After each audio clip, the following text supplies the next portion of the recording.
os bebés que não tinham leite materno deviam comer mioleira para ficar mais inteligentes. Mas repara, como é que eles descobriram Eles isto? não sabem que esta história da demonização do colesterol começou com um estudo que foi a maior fraude científica de todos os tempos. Sabe quem é que diz isto?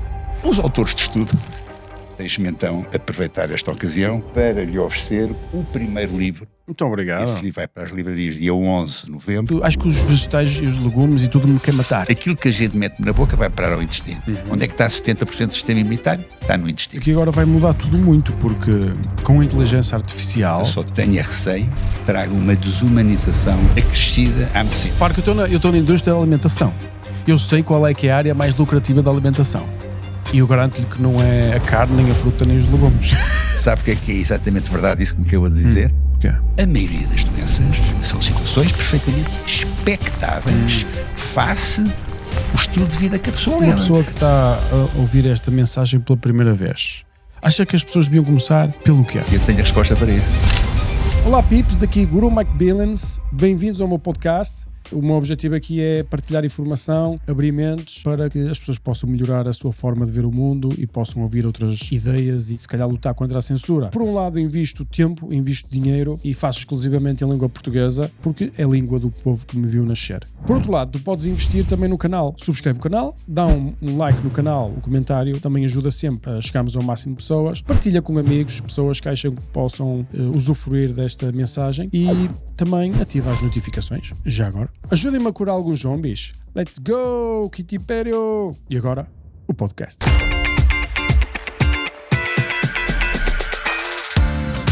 Isto é o Kitty Pério CDK. Diz-me se sabes qual é o filme. Fico sempre à espera de ser quarta-feira para poder ver o nosso Mike Billions. Agora, nos últimos anos, não sei porquê, mas quando mudo de horário sinto-me um pouco cansado. Tipo, se trabalhar muito, passado uma semana. Estou convencido que foi por saber isso que o Miguel Milhão acordava cansado quando se mudavam os horários, que se vai acabar com a diferença. Se calhar preciso. Mas os meus horários não é só uma horinha, às vezes até me rio. Vamos mudar uma hora. Mas a questão é, quando é 5, 6, 7 horas, parece que o ciclo não está... Não é? Se passar muito tempo num sítio, não é?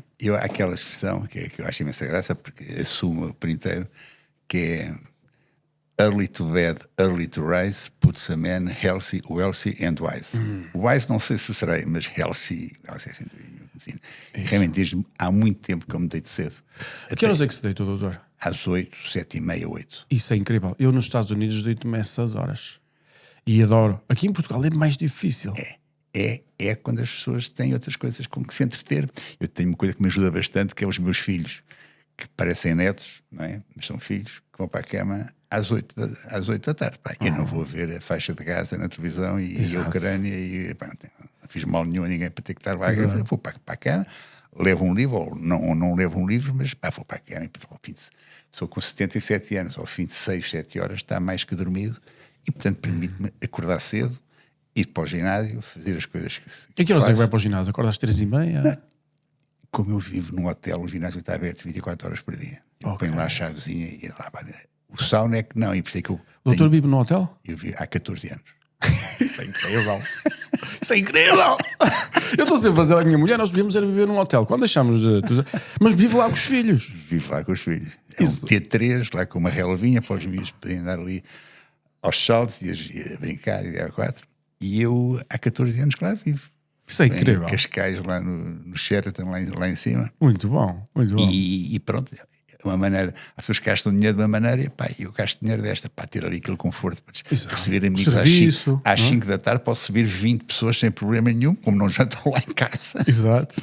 Bebem um copo lá em casa e depois vai tudo ao restaurante do hotel. Exato. Estar, e o conforto que dá a pessoa agarrar no telefone, utilizar o room service, não é? Agarrar no telefone, precisa de uma água de castelo, uma água tónica, de carvalho, ou gelo. Estou a ficar assim um pouco invejoso. Não acredito. Estou a ficar invejoso. Se alguém inveja alguém, é deste lado que inveja mais do que quem está aí deste lado. Como sabe. Eu tenho um amigo que também diz, ele também fez um hotel e queria fazer uma casa para ele e disse, eu acabei por fazer um hotel, porque assim tenho serviço 24 horas por dia.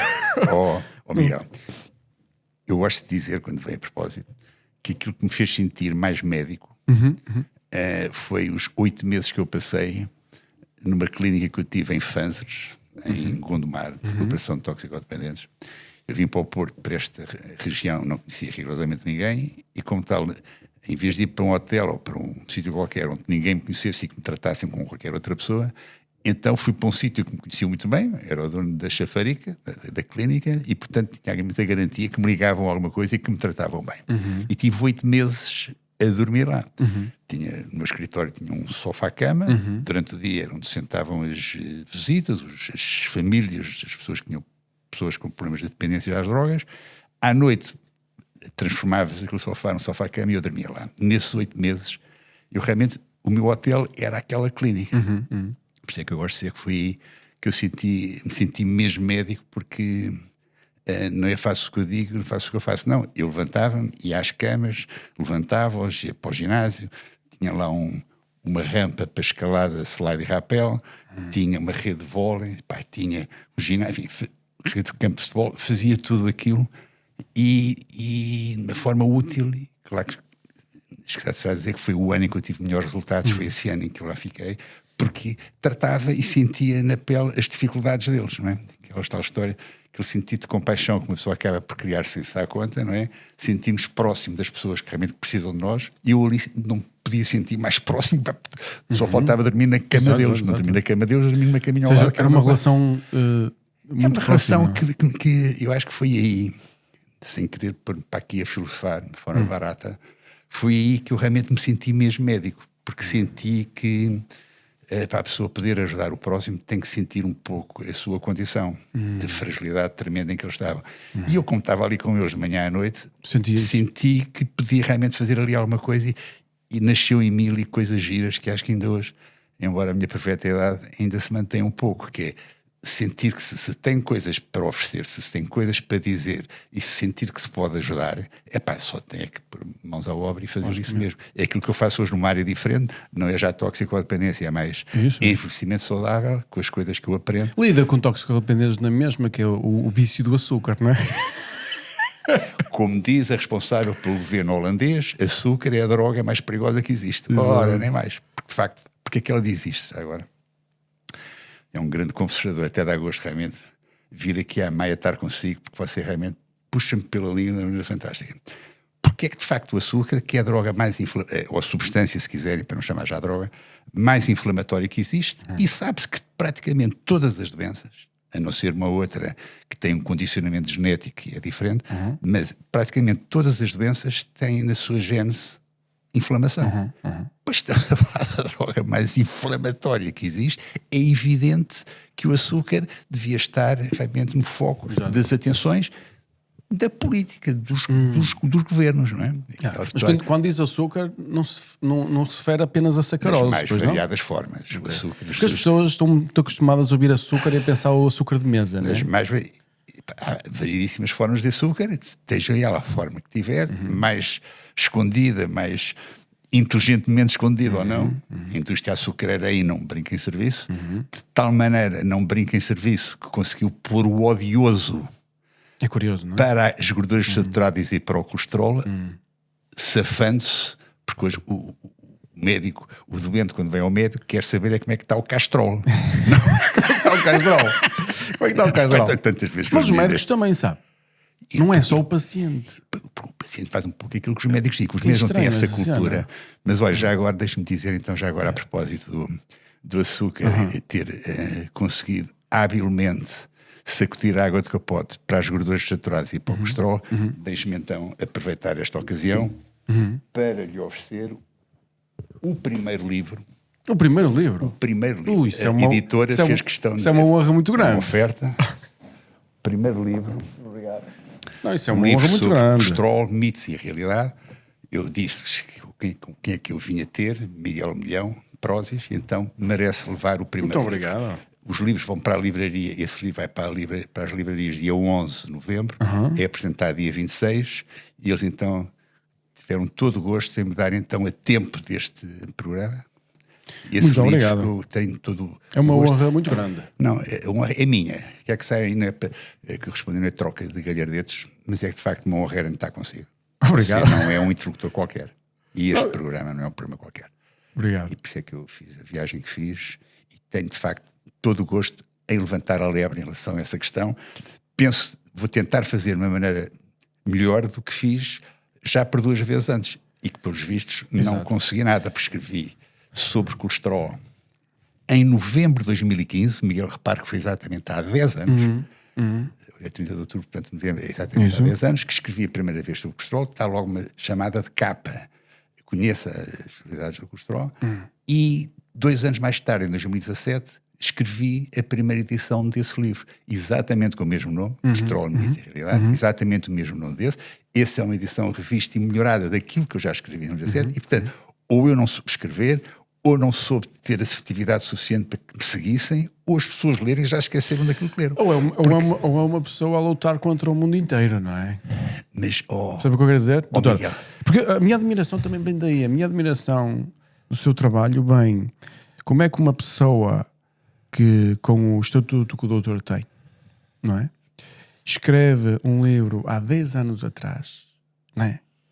Que é quase um sacrilégio médico, percebe o que eu quero dizer? Isso é que eu vou, não é para o responsabilizar nem para lhe aumentar a pressão, mas tem uma responsabilidade grande do Miguel Milhão. Costuma sempre que não há 2 sem 3, que às 3 é de vez. Isso é a 3ª vez que eu foco no assunto do colesterol. Porque escrevi um primeiro em 2015, Chegar Novo a Velho, apresentado pelo ex-bastonário Germano de Sousa, FNAC do Colombo, em Lisboa. Escrevi o segundo, que tem exatamente esse nome, apresentado no Porto, com a presença do Dr. Rui Rio, com a presença do Dr. Nuno Melo, com a presença do Dr. João António Lemos Gomes, perdão, presidente já na altura da Delegação Norte da Fundação Portuguesa de Cardiologia, que desta vez faz-me um favor tremendo, não só aceitar prefaciar o livro, tem um prefácio do Dr. Lopes Gomes, mas não satisfeito com isso, vai fazer a amabilidade de se meter no avião e ir a Lisboa apresentar o livro. Pode ser que agora que as pessoas, de uma vez por todas, percebam as verdades e a realidade que esse livro apresenta. Eu ia dizer verdades e realidades, mas não. Pode ser agora. Pode ser que agora as pessoas já não acreditem tanto na televisão como há 10 anos atrás. Não, as pessoas acreditam mais no Miguel Milhão agora, que não conheciam há 10 anos atrás, que não via Miguel Milhão há 10 anos atrás. E como Exato. Miguel tem uma rede tal, é um influencer nato, como sabem, não estou a... Sim, mas eu sou tenho uma dimensão assim, mas há muita gente em Portugal a influenciar e nós temos uma problemática em Portugal que é aquela sensação, se calhar em todo lado, aquela sensação da manada. Ou seja, não nos podemos esquecer que a teoria de Einstein, quando foi lançada, na altura que ele lançou da relatividade, era uma cena absurda. Ele era o único que defendia aquilo. Não é? O MC2. Percebe o que eu quero dizer? Ou seja... Bem, foi sozinho, começou sozinho e hoje... Todas as revoluções tem que ser uma pessoa sozinha, tem que começar por alguém sozinho. E eu acho que aqui em Portugal, definitivamente, o doutor é a pessoa que inicia, pelo menos, esta revolução de ensinar às pessoas como é que se dá, o que é a doença, ou seja, porque no sistema médico português, não é? Agora já começou a mudar muito, não é? Mas deixe-me há dizer 10 anos atrás. Olha que é a primeira vez que raciocinei desta maneira, mas as suas palavras sugerem que eu raciocino assim desta maneira. Eu penso que não é para ser diferente das pessoas. Definitivamente é diferente. Primeiro vivo num hotel. E tenho 1,89m e toda a gente tem 1,89m. Pronto. Mas o que é que se passa? É que eu não estou ligado a corporação nenhuma. Quer dizer, eu não trabalho em serviço de um hospital em que tenha que ligar aos chefes de equipa ou que tenha que ligar aos meus colegas. O meu saber é perfeitamente individual. Independente. Desobrigado, também, independente. E com tal, desobrigado de qualquer obrigação mais corporativa, que é o que acontece com as joias dos meus colegas, que aproveito e saúde, quem me estiver a ouvir, porque de facto estou livre de fazer aquilo que me apetecer. E muitos colegas podem pensar exatamente como eu penso, mas têm que baixar a bola quando o diretor de serviço pensa de uma maneira diferente. Isso. Isto é curioso, eu disse isto agora porque só agora é que eu me lembrei de dizer isto, porque ninguém me tinha posto a questão dessa forma. Sim, porque mas se calhar é por isso. Mas interessa muito essa questão. Interessa-me a questão. A primeira questão que me interessa é: o doutor a lançar um livro destes perde mais do que ganha. Esta é a realidade. Epá, eu não concordo nada consigo. Não. Nada. Em termos... Epá, Miguel, e aquilo que mais me compensa, o Miguel, grande empresário que é, está a olhar para um lado da questão. Estou a olhar para o lado economicista, para o lado do estatuto na sociedade. E eu, como médico sou, Olha para o serviço. É da praxe dizer que o médico não tem jeito nenhum para ganhar dinheiro. De facto, é assim, os médicos podem perceber tudo menos de gestão e de finanças e de economia. Por isso é que eu tenho a minha clínica, tenho ali um gestor brilhante que está ali a olhar para mim. É por isso que eu tenho ele, porque eu sou um zero à esquerda quando mete no líder. Mas nós, de facto, é clínica, é medicina e de resto não precisa nada. E o que é facto é que a recompensa brutal que eu sinto quando posso ajudar alguém que se senta à minha frente com o problema, pensava ele, de colesterol elevado, que poderá levar a adotar estratégias para baixar o seu colesterol. O prazer enorme que eu sinto de lhe dar a volta e de o convencer que aquela ideia que ele tem está fora de uso, Miguel, não se quantifica. Não há dinheiro que pague o gozo que dá modificar a sua opinião e, por tabela, poder modificar a opinião do seu círculo todo. E poder ter impacto na vida das pessoas, não é? Quer dizer, é isso que o médico faz diferente do gestor, é que, de facto, o médico impacta a vida das pessoas de uma maneira diferente, nem tudo tem que quantificar com dinheiro. E é aquilo que esse livro diz, pela terceira vez, pode ser que às três seja de vez, que à terceira seja de vez, não tive jeitinho para falar, para escrever, não chegar no velho pelos vistos, porque ninguém me ligou nenhuma, ou já esqueceram daquilo que leram, como disse ainda há pouco. E o livro que tem esse nome, 2017, 2 anos depois, exatamente o mesmo nome, com gente brilhante do Porto, também, pelos vistos, também não o consegui. Pode ser que agora, à terceira vez, que entretanto passaram 8 anos, desde 2017 até agora, eu volto a falar que esse livro não tem, claro que passou água debaixo das pontes desde 2017 até agora. Esse livro tem data nova, tem dados novos. Aliás, foi isso que fez com que o excelente Dr. Lopes Gomes aceitasse prefaciar o livro, embora já o tivesse feito há 7 anos atrás, 8 anos atrás. Ou seja, tem mais dados que corroboram aquilo que já era dito naquela altura. Isso. Para ir diretamente ao assunto. Tanta coisa para dizer, meu Deus. Quanto tempo temos de programa? Só temos 5 horas. Maravilha, fantástico. Então, vai embora. Aquilo que eu tenho que dizer, em primeiro lugar, que está logo na introdução do livro. Como é que é possível? Já falei daquela que a indústria açucareira conseguiu, com imenso êxito, levar para as gorduras a responsabilidade dela. As doenças cardiovasculares acontecem com as gorduras, como tal, vamos abaixar as gorduras, o colesterol e o diabo 4. Percebe? Estão a fazer o papel deles, queriam chegar a casa, contentar os acionistas e, de facto, conseguiram. Desobrigaram o açúcar da responsabilidade das doenças que o açúcar, como agente mais inflamatório que existe, provoca. As pessoas não sabem, eu já disse e vou repetir, pode ser que agora com o Miguel Milhão como interlocutor, como influencer, eu consiga ter mais sorte. As pessoas não sabem que esta história da demonização do colesterol começou com um estudo que foi a maior fraude científica de todos os tempos. Sabe quem é que diz isto? Os autores de estudo. Os autores de estudo. Isso é muito bom. Só que disseram George Mann, 30 anos depois, e o outro, William Castelli, 44 anos depois. Claro que não foi na altura que eles disseram. Mas eles dizem, é a maior fraude científica de todos os tempos. E ou seja, os próprios autores fazem essa afirmação atualmente. Os próprios autores fazem essa afirmação. Diz que nem pouco mais ou menos é as gorduras e o colesterol responsáveis pelas doenças cardiovasculares. E esta? É para agora Miguel tem esta informação. Vamos lá ver.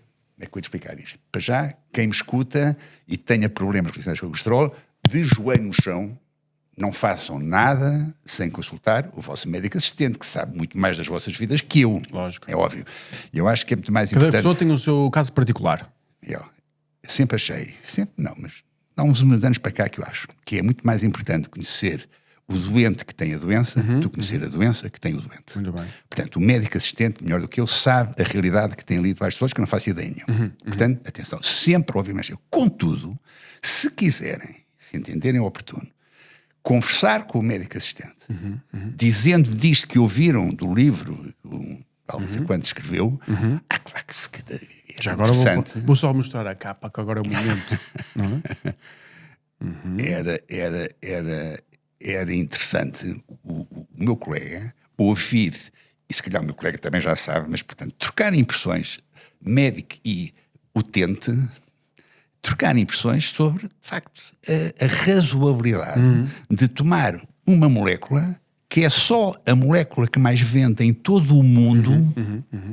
Eu sei que... Já era há 20 anos.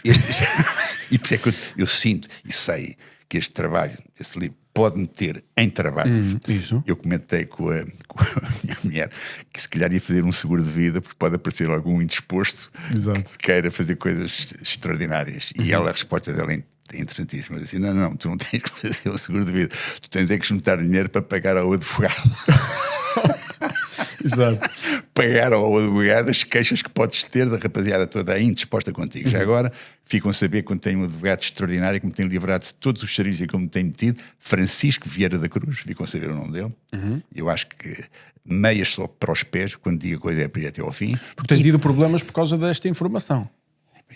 Porque as pessoas perceberem que todo, nós podemos estar aqui às 5 horas a falar, mas saber que toda esta questão das gorduras, serem as gorduras as responsáveis pelas doenças cardiovasculares, é uma questão que nasceu num estudo martelado, a maior fraude científica de todos os tempos. O Miguel perguntará, martelado porquê? Pronto, o estudo comportava inicialmente 21 países. Acontece que só foram feitados 7, porque os dados dos outros 14 não interessavam. Seja, diziam que não eram as gorduras que provocavam as doenças cardiovasculares, incluindo a França, que se come e se bebe à grande e à francesa. Exato. Não é? Esses estudos diziam que as pessoas que comiam à grande e à francesa tinham níveis de colesterol normais ou baixos e tinham na mesma doença cardiovascular. Ou seja, não é a doença. Esse estudo provava, ao contrário daquilo que o promotor deste estudo, Framingham Heart Study, iniciado em 1948, não tenho uma memória privilegiada, é fácil que eu nasci nesse ano, portanto sei que foi em 1948, quis provar, o Sr. Ansel Keys, se houvesse o prémio Nobel ao contrário, o homem já o tinha ganho há não sei quanto tempo. Quis provar que eram as gorduras e o colesterol que provocavam tudo isso. Só 7 países é que tinham dados que alimentavam a tese dele, os outros 14 não, incluindo a França. Isso. Nesses países, as pessoas tinham níveis normais ou baixos de colesterol e tinham lá os problemas deles. Depois, outros trabalhos feitos hoje provam, há evidência, 2 coisas. Primeiro, não é as gorduras saturadas responsáveis, não é o colesterol responsável pela obstrução da artéria quando o acidente cardíaco tem por detrás a obstrução da artéria.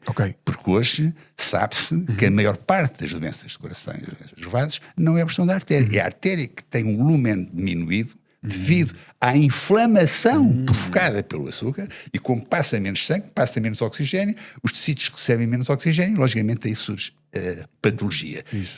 A artéria fica diminuída, o seu lumen, portanto, quando passa o sangue há menos espaço, passa menos sangue e aparece a doença cardiovascular. Mas, portanto, aí que é a maior percentagem das doenças tem a ver com inflamação. Inflamação. O colesterol é um bombeiro que acode ao local do sinistro tentando dar uma mãozinha, tipo, penso rápido. Um colega meu, hoje amigo também, ou seja, é estimulado para a zona onde há o problema, que a inflamação provoca uma erosão no endotélio vascular. Há quem chame a membrana íntima, que tem intimamente contato com o sangue. Essa inflamação aparece quando é realmente o coágulo que lá está, quando é o trombo que lá está. Miofibrilhas, portanto, parte constituinte do tecido muscular liso, plaquetas, ferro, cálcio, glóbulos brancos e também colesterol. Sabem que porcentagem? 10%. 10%. E dizer que aqueles 10% responsáveis pelos casos é mentira. É simplesmente mentira. Oh, Miguel, não é? Vamos lá ver. É um scam. É mentira. Mas, por exemplo, é verdade que 75% do colesterol que temos na nossa corrente sanguínea é gerado pelo nosso próprio fígado? Miguel, isso é verdade? 70% do nosso colesterol é elaborado pelo nosso próprio fígado. Todas as células do nosso corpo produzem colesterol. Ou seja, a dieta é só 30%. Como? A dieta, o colesterol que nós temos na corrente sanguínea, só 30% é que vem da dieta. Miguel, nós precisamos de 890 mg de colesterol por dia. Quase 1 grama de colesterol por dia. Esse colesterol vem-nos das células, qualquer célula produz colesterol, a parede das células tem todas colesterol e essencialmente fica 60%. Miguel, sabe onde é que está 25% do colesterol? Está no cérebro. Então, quer dizer, quem quer que seja, eu sou católico, de trazer por casa, mas sou católico, sou cristão, acredito em Deus, acredito que foi Deus nos buscar, mas pessoas com outras crenças que acreditam vieram cá parar por outras vias que não esta, pensarão, mas realmente que espírito tão malévolo esse criador não terá tido para pôr 25% de uma substância tão danosa para nós logo no cérebro. Quer dizer, logo no cérebro, não é no dedo do pé, não, é no cérebro. O que é que acontece? As pessoas que tomam moléculas para baixar o colesterol, houve uma altura em que os valores normais eram 320, hoje já vai em 180. As pessoas que tomam essas moléculas para baixar o colesterol, o que é que acontece? Um dos efeitos colaterais dessa molécula. Eu vou tentar evitar do nome dela. Por exemplo, Alzheimer, Parkinson. demência, não é? Perdão? Demência. Eu vi vários estudos onde associava o uso de histaminas a... É isso que eu estou a dizer. Alzheimer, como sabe, é a demência mais vulgar. Aspectos cognitivos importantes que levam... que se notam perfeitamente. Produz um grupo de doenças no cérebro, aumenta a probabilidade de ter estão lá 25%. Se o colesterol está lá 25% e se a pessoa baixa aquilo, para o que é que a pessoa está à espera de ficar um Einstein? Não fica. Quer dizer, cada vez cognitivamente a pessoa vai mais abaixo e arrisca-se a apanhar um Alzheimer numa parte. Isto acontece... Portanto, é que estou a dizer, deixe-me só dizer isto. Eu estou a dizer a minha verdade, a verdade que eu investiguei, pesquisei. Sim, mas tem factos e a minha estudo, editora, não é? A minha editora não é uma editora de vão de escada. A Leia, neste caso a Oficina do Livro, a chancela da Oficina do Livro, não ia editar algo que não tivesse seguro, que não tivesse segurança nos dados que aí estão. E, logicamente, percebem que não faz sentido deixar de dar voz a quem pensa assim como eu. Contudo, quer se perceba que é a minha verdade. Aquilo que a pessoa faz com a verdade, Miguel, já não são contas do meu rosário. Lógico. Eu nunca direi a ninguém para deixar de tomar medicamentos para baixar o colesterol. Eu estou a dizer é que as coisas passam-se desta forma. Exato. E quem vai deixar de dizer, olha, vai deixar de tomar isto que lhe tem de dar, é o médico assistente em conversa com o utente, posto perante estas circunstâncias. E eu acho que em ciência... essencialmente a coisa deve vir por conceitos e por teorias, não por verdades e factos. Porque as verdades e factos de hoje, amanhã prova-se que não são verdade. Logicamente. Portanto, deve vir muito mais por conceitos e teoria que por verdades e factos. Porque, quer dizer, senão não é ciência, é cientismo. Se a pessoa começa a obstruir a informação ligando só a uns dados e não ligando a outros, não está a fazer ciência. Ou seja, se existissem dados suficientes a dizer exatamente o contrário do que o doutor está a dizer, se calhar mudava ideias. Com certeza, Miguel, se toda a gente que pensa, que raciocina sobre o tema do colesterol, se quisesse fazer como o maluco Manuel Pinto Coelho, que é escrever tudo quanto pensa e diz, como sabe, eu sou o médico em Portugal com o maior número de livros escritos, desde que Portugal existe enquanto país, há 900 anos, depois aparece o Miguel Bombarda, mas coitado, Miguel Bombarda, mal dele já ardeu, azar dos portugueses já ardeu. Exato. Eu ainda cá ando, escrevo as coisas e submeto-as a sufrágio. Ponho-os a escrutínio. Já viu que é engraçado que esta gente fizesse o mesmo? Agora, criticar alguém que tem uma opinião diferente não parece que seja correto quando essa opinião é sustentada em bases científicas, em referências bibliográficas sólidas. Penso que tem que me dar esse benefício da dúvida. A gente concorda ou não concorda, o homem escreve e põe ali a sufrágio as ideias dele. E que depois, a propósito da grande editora que eu tenho, que é a Leia, não iam aceitar publicar um livro com coisas completamente no ar, sem pés nem cabeça, que não tivessem uma base de sustentação sólida. E, a propósito desses dois senhores, esses dois autores do estudo, Framing and Hard Study, eles dizem, por exemplo, George Mann, que foi a maior fraude científica de todos os tempos, e o William Castelli diz que está demonstrado que não é as gorduras saturadas e o colesterol responsável pelas doenças cardiovasculares. E daí... A minha ideia, variedíssimos trabalhos, tem variedíssimos paradoxos, tem um livro que realmente são quase 200 páginas em que eu tento realmente demonstrar da melhor forma o paradoxo, o contrassenso que é responsabilizar o colesterol. E eu falava ainda há bocado com o Leia Ribeiro, um querido amigo, dizia que, uma frase curiosíssima em relação ao colesterol, ele diz que é como se houvesse um assalto, um roubo numa loja, a polícia ser chamada para ir lá tentar perceber quem é que fez aquela coisa, chega, vê passar um tipo com muito mau aspecto à porta da loja, foi este gajo, e leva o gajo dentro. Não tem nada a ver com a assalto. Agora, o colesterol não tem a ver. O que tem a ver, volto a dizer, é a inflamação, traduzida essencialmente por o açúcar, substância mais droga mais perigosa, como dizia a ministra, responsável pela saúde do governo holandês, e hoje se percebe que, de facto, é a inflamação e a resistência à insulina que está por detrás de praticamente todas as patologias. Miguel, claro que uma patologia genética, trissomia 21 da vida, não tem nada a ver com isto que a gente está aqui a falar. Mas agora, a maioria das situações, Miguel, cancros, doenças autoimunes, doenças neurodegenerativas, doenças do síndrome metabólico, obesidade, diabetes, hipertensão e hipercolesterolemia. Obesidade, Portugal gasta 1,1 mil milhões de euros só com a obesidade. Se as pessoas percebessem, se a ação governativa incidisse mais nesta questão de tentar ver como é que se consegue minimizar este quadro absolutamente tenebroso das que são nos Estados Unidos do Miguel vive grande parte da sua vida, são mais de 60% das patologias, obesidade e diabetes. Aqui não sei se serão 60%, mas andar lá perto com certeza. Que é de facto a ação cognitiva. Pá, é a segunda vez que eu digo isto. O nosso patologista de Coimbra, Sobrinho Simões, diz que teremos no futuro as doenças que os políticos quiserem. Disse isto numa entrevista ao Diário de Notícias de 2 de janeiro de 2019, um ano antes de aparecer aquele vírus extraordinário que tomou conta do mundo. Teremos no futuro as doenças que os políticos quiserem. Miguel, pá, eu preciso ir a Coimbra dar-lhe um abraço, porque é exatamente isso que a minha carreira, a minha prática clínica de 53 anos a tentar dar a mão a quem me estende, me diz. É, de facto, a inflamação e a existência clínica que tem que ser tratada.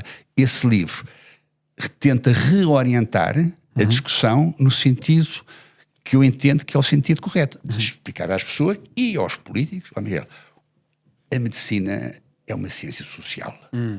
Eu acho que a política, de certa forma, é uma medicina em larga escala.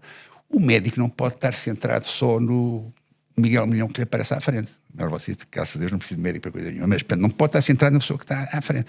O médico tem que sair de si e tem que, de facto, ver até que ponto é que pode encontrar no tecido social que o envolve os obstáculos que impedem o funcionamento social normal. Deixe-me dizer isto, se me permite. A ideia distorcida de normalidade é, simplesmente, para mim, o maior impedimento à promoção de um mundo mais saudável e impede-nos até de agir em função daquilo que nós sabemos. As agressões públicas e maciças à saúde e à ética humanista encontram-se perfeitamente normalizadas. Mesmo sabendo isto, por as pessoas estarem ou desensibilizadas ou... Mas quer elaborar melhor esse raciocínio? Não. Epá, Miguel, o que é que quer dizer com isso? Miguel, quer dizer com isso que as pessoas não percebem a anormalidade que fazem. As pessoas ou estão... Não se dão conta, estão desensibilizadas, não percebem que têm uma ideia de normalidade de coisas totalmente anormais que não fazem de facto qualquer sentido. Vivem doentes e acham normal. Tipo isso? As doenças não são uma fatalidade do destino. A maioria larga delas, às vezes, são fatalidades do destino. Eu tenho um neto com trissomia 21, que foi uma fatalidade do destino. A Filipa, com certeza, que não era bem um filho com trissomia 21 que queria ter. Mas, portanto, a maioria das doenças não são factos inexplicáveis, que raio de azar... Não, são situações perfeitamente expectáveis face o estilo de vida que a pessoa leva. A pessoa não faz exercício, a pessoa dorme mal, a pessoa come só asneiras. Está à espera de quê? De chegar aos 100 anos? Não chega nunca. A ideia distorcida de normalidade, para mim, que ando isto há uns anos, é simplesmente o maior impedimento à promoção de um mundo mais saudável. Como, por exemplo, quando as pessoas dizem deve-se comer um bocadinho de tudo. Isso é o maior disparate que se pode dizer, porque comer uma coisa... Pode ser um bocadinho de veneno também, será que faz bem um bocadinho de veneno todos os dias? Se a pessoa que está com a pessoa está farta dela, então deve prometer para dar lugar a outro. Só se for para Ou seja, é uma falácia esse raciocínio, não é? Completamente. Que esta pessoa, vamos lá ver, mas isso explica-se em 2 segundos, Miguel me der a oportunidade. Claro. Aquilo que a gente mete na boca vai parar ao intestino. Onde é que está 70% do sistema imunitário? Está no intestino. Portanto, é evidente que não seja talvez má ideia tratar bem o intestino, caramba. Se o intestino é responsável por 70% do nosso sistema imunitário, talvez não seja má ideia tratar bem o intestino. Começando por fazer aquilo que o pai da medicina, o Hipócrates, ensinou, em latim é mais engraçado, primo non nocere, em português é primeiro não fazer o dano. Portanto, logicamente, primeiro não fazer o dano é primeiro não tornar mais permeável aquela parede, não é? Aquelas células estão ligadinhas ali umas às outras, cumprindo a sua função barreira e impedindo que aquilo que a gente come passe para o sangue, porque é que o intestino tem parede, se o intestino não precisava de parede nenhuma. Agora, se a parede está toda esburacada, chega ao sangue, matérias que nunca na vida lá deviam chegar, detritos alimentares, proteínas mal digeridas, toxinas, bactérias por aí fora. Portanto, primeiro que tudo, impedir o aumento de permeabilidade da parede do intestino, que é aquele órgão extraordinário que dizem que é o segundo cérebro. Eu, para meter com as pessoas, que para mim não é o segundo, é o primeiro, porque tem 100 milhões de neurónios mais do que na medula espinhal. O Miguel sabe que em 10 ordens, sabe, a ligação do intestino no cérebro é feita por um nervo chamado pneumogástrico, 12º par, ou nervo vago. Em 10 ordens, 9 vão do intestino para o cérebro. Só uma vai do cérebro para o intestino. Só uma das 10 parte do cérebro e chega ao intestino. Aliás, por isso é que eu digo que se há aqui segundo, quem é o segundo é o cérebro. Não é? Aliás, até acho que o intestino é o primeiro órgão a aparecer num embrião, se não me engano. Acho que gostava de responder ou seja, com algum rigor. O tubo do coisa digestivo. O tubo neural. O que é facto é que no intestino estão neuromediadores que comandam a nossa vida de relação. Variedíssimos, entre eles essencialmente 5. 3 ligados à alegria e à tristeza, sistema nervoso autónomo mas simpático, serotonina, dopamina, noradrenalina. Serotonina, o António Damasio diz que é só 95%, o sistema nervoso entérico responsável pelo intestino, é responsável só pela produção de 95% do chamado neuromediador da boa disposição. Aquilo que a pessoa tenta promover quando mete um antidepressivo pela boca abaixo, 95% está no intestino. Por isso é que a pessoa que trata bem o intestino, que afasta os alimentos que o inflamam, além de ter um sistema imunitário mais competente, anda mais bem disposta. Porque tem mais serotonina. E tem menos stress, tem menos tudo, não é? E depois a dopamina e a noradrenalina. Os outros 2 neuromediadores, que estão ligados mais com o stress, a ansiedade ou a serenidade, que também estão largamente representados no intestino, acetilcolina e GABA. Estão largamente representados no intestino também. Isto para dizer o quê? Além daquilo que eu já disse, é que se a pessoa realmente tiver cuidado e estimar bem o seu intestino e o tratar como ele merece, tem como prémio de consolação andar mais bem disposta. Porque não anda tão ansiosa e não anda tão melancólica, porque tem estes neuromediadores todos em alta. Estes estados de espírito, como os psiquiatras e os psicólogos sabem melhor que nós, têm sempre 2 vertentes, que é a parte psicológica, que condiciona esses estados, e depois há a parte fisiológica, morfológica, que o médico pode ter acesso, em colaboração com o seu doente ou com o seu utente, pode ter acesso. Se eu promover, se puser estes neuromediadores todos em alta, pelo menos a base fisiológica já não assiste a quem tenha esses estados de espírito tão pouco simpáticos. Exato, então mesmo esta espécie de, sei lá, nem sei qual é a palavra que se usa em português, onde se diz o exagero da utilização das benzodiazepinas e esta epidemia de ansiedade e tristeza pode estar muito associada à alimentação, correto? Completamente. Miguel falou em benzodiazepinas. Os 3 países do mundo que mais consomem benzodiazepinas é Uruguai, Bélgica e Portugal. Qual é o primeiro? Uruguai, Bélgica e Portugal. Os países onde mais consomem e antidepressivos também. Miguel, já imaginou? Eu estive no BPI a semana passada e ainda falei nisso àquela gente. Como é que faz sentido Portugal, um país como o nosso, beira-mar plantado, com sol, não há tsunamis, não há cheias, não há neve, não há coisa em cima nenhuma. Ali a malta toda ali tranquila, temperatura amena, uma cozinha como não existe em mais lado nenhum, com vinho extraordinário, a tomar ansiolíticos. A propósito dessas, Miguel ter falado, a tomar, dando cabo completamente, porque está tal coisa, o ansiolítico põe a pessoa, tira a ansiedade, até põe a pessoa a dormir. O problema é depois, aos efeitos secundários que isso traz reduz consigo. A qualidade do sono profundo, não é? Martelada, a pessoa leva a martelada, dorme, não sei o que.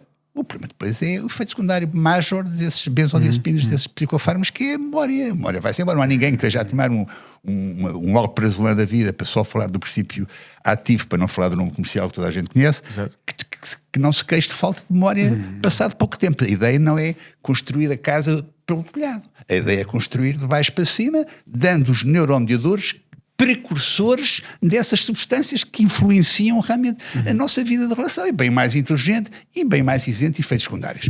A propósito do colesterol, de facto, aquilo que é dito é para aquilo que é dito no livro, de uma forma, enfim, lá que fiz um esforço, mais velado ou não sei, é direcionar a discussão para a coisa. Não é a desgraçada da gordura e do colesterol responsável. Eu às vezes falta-me argumentação em consulta e vou sempre, quando a pessoa é assim já entradota na idade como eu vou a um lado que cai sempre, as pessoas dão-me sempre ouvidos aí, que é a pessoa quando vai para velho, logicamente que a libido passa a estar, não digo no centro das suas atenções, mas é um dos assuntos que preocupa, não é? A libido nas suas 3 vertentes: desejo sexual, qualidade, orgasmo e ereção. Miguel, eu quando digo às pessoas que a hormona que domina essas 3 valências da libido, chamada famosa testosterona.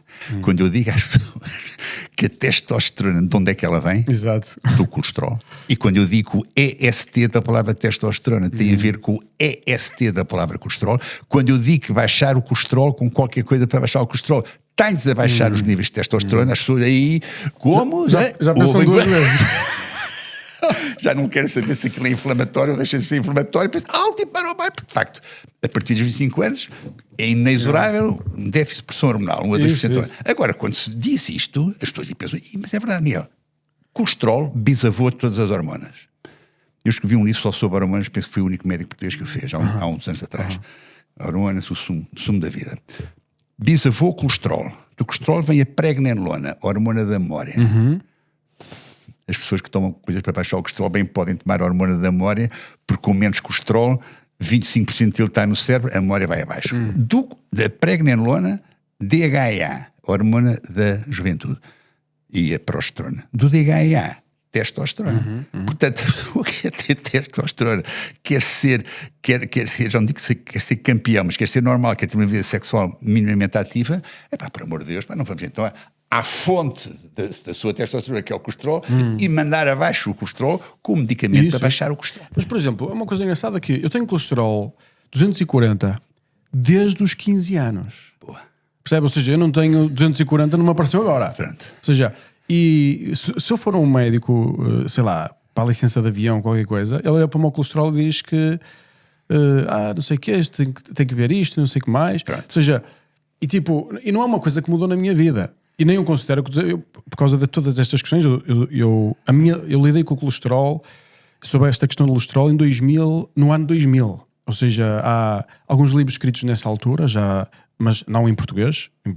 A inovação aqui, acho que é do doutor, não é? Em Portugal, sem dúvida.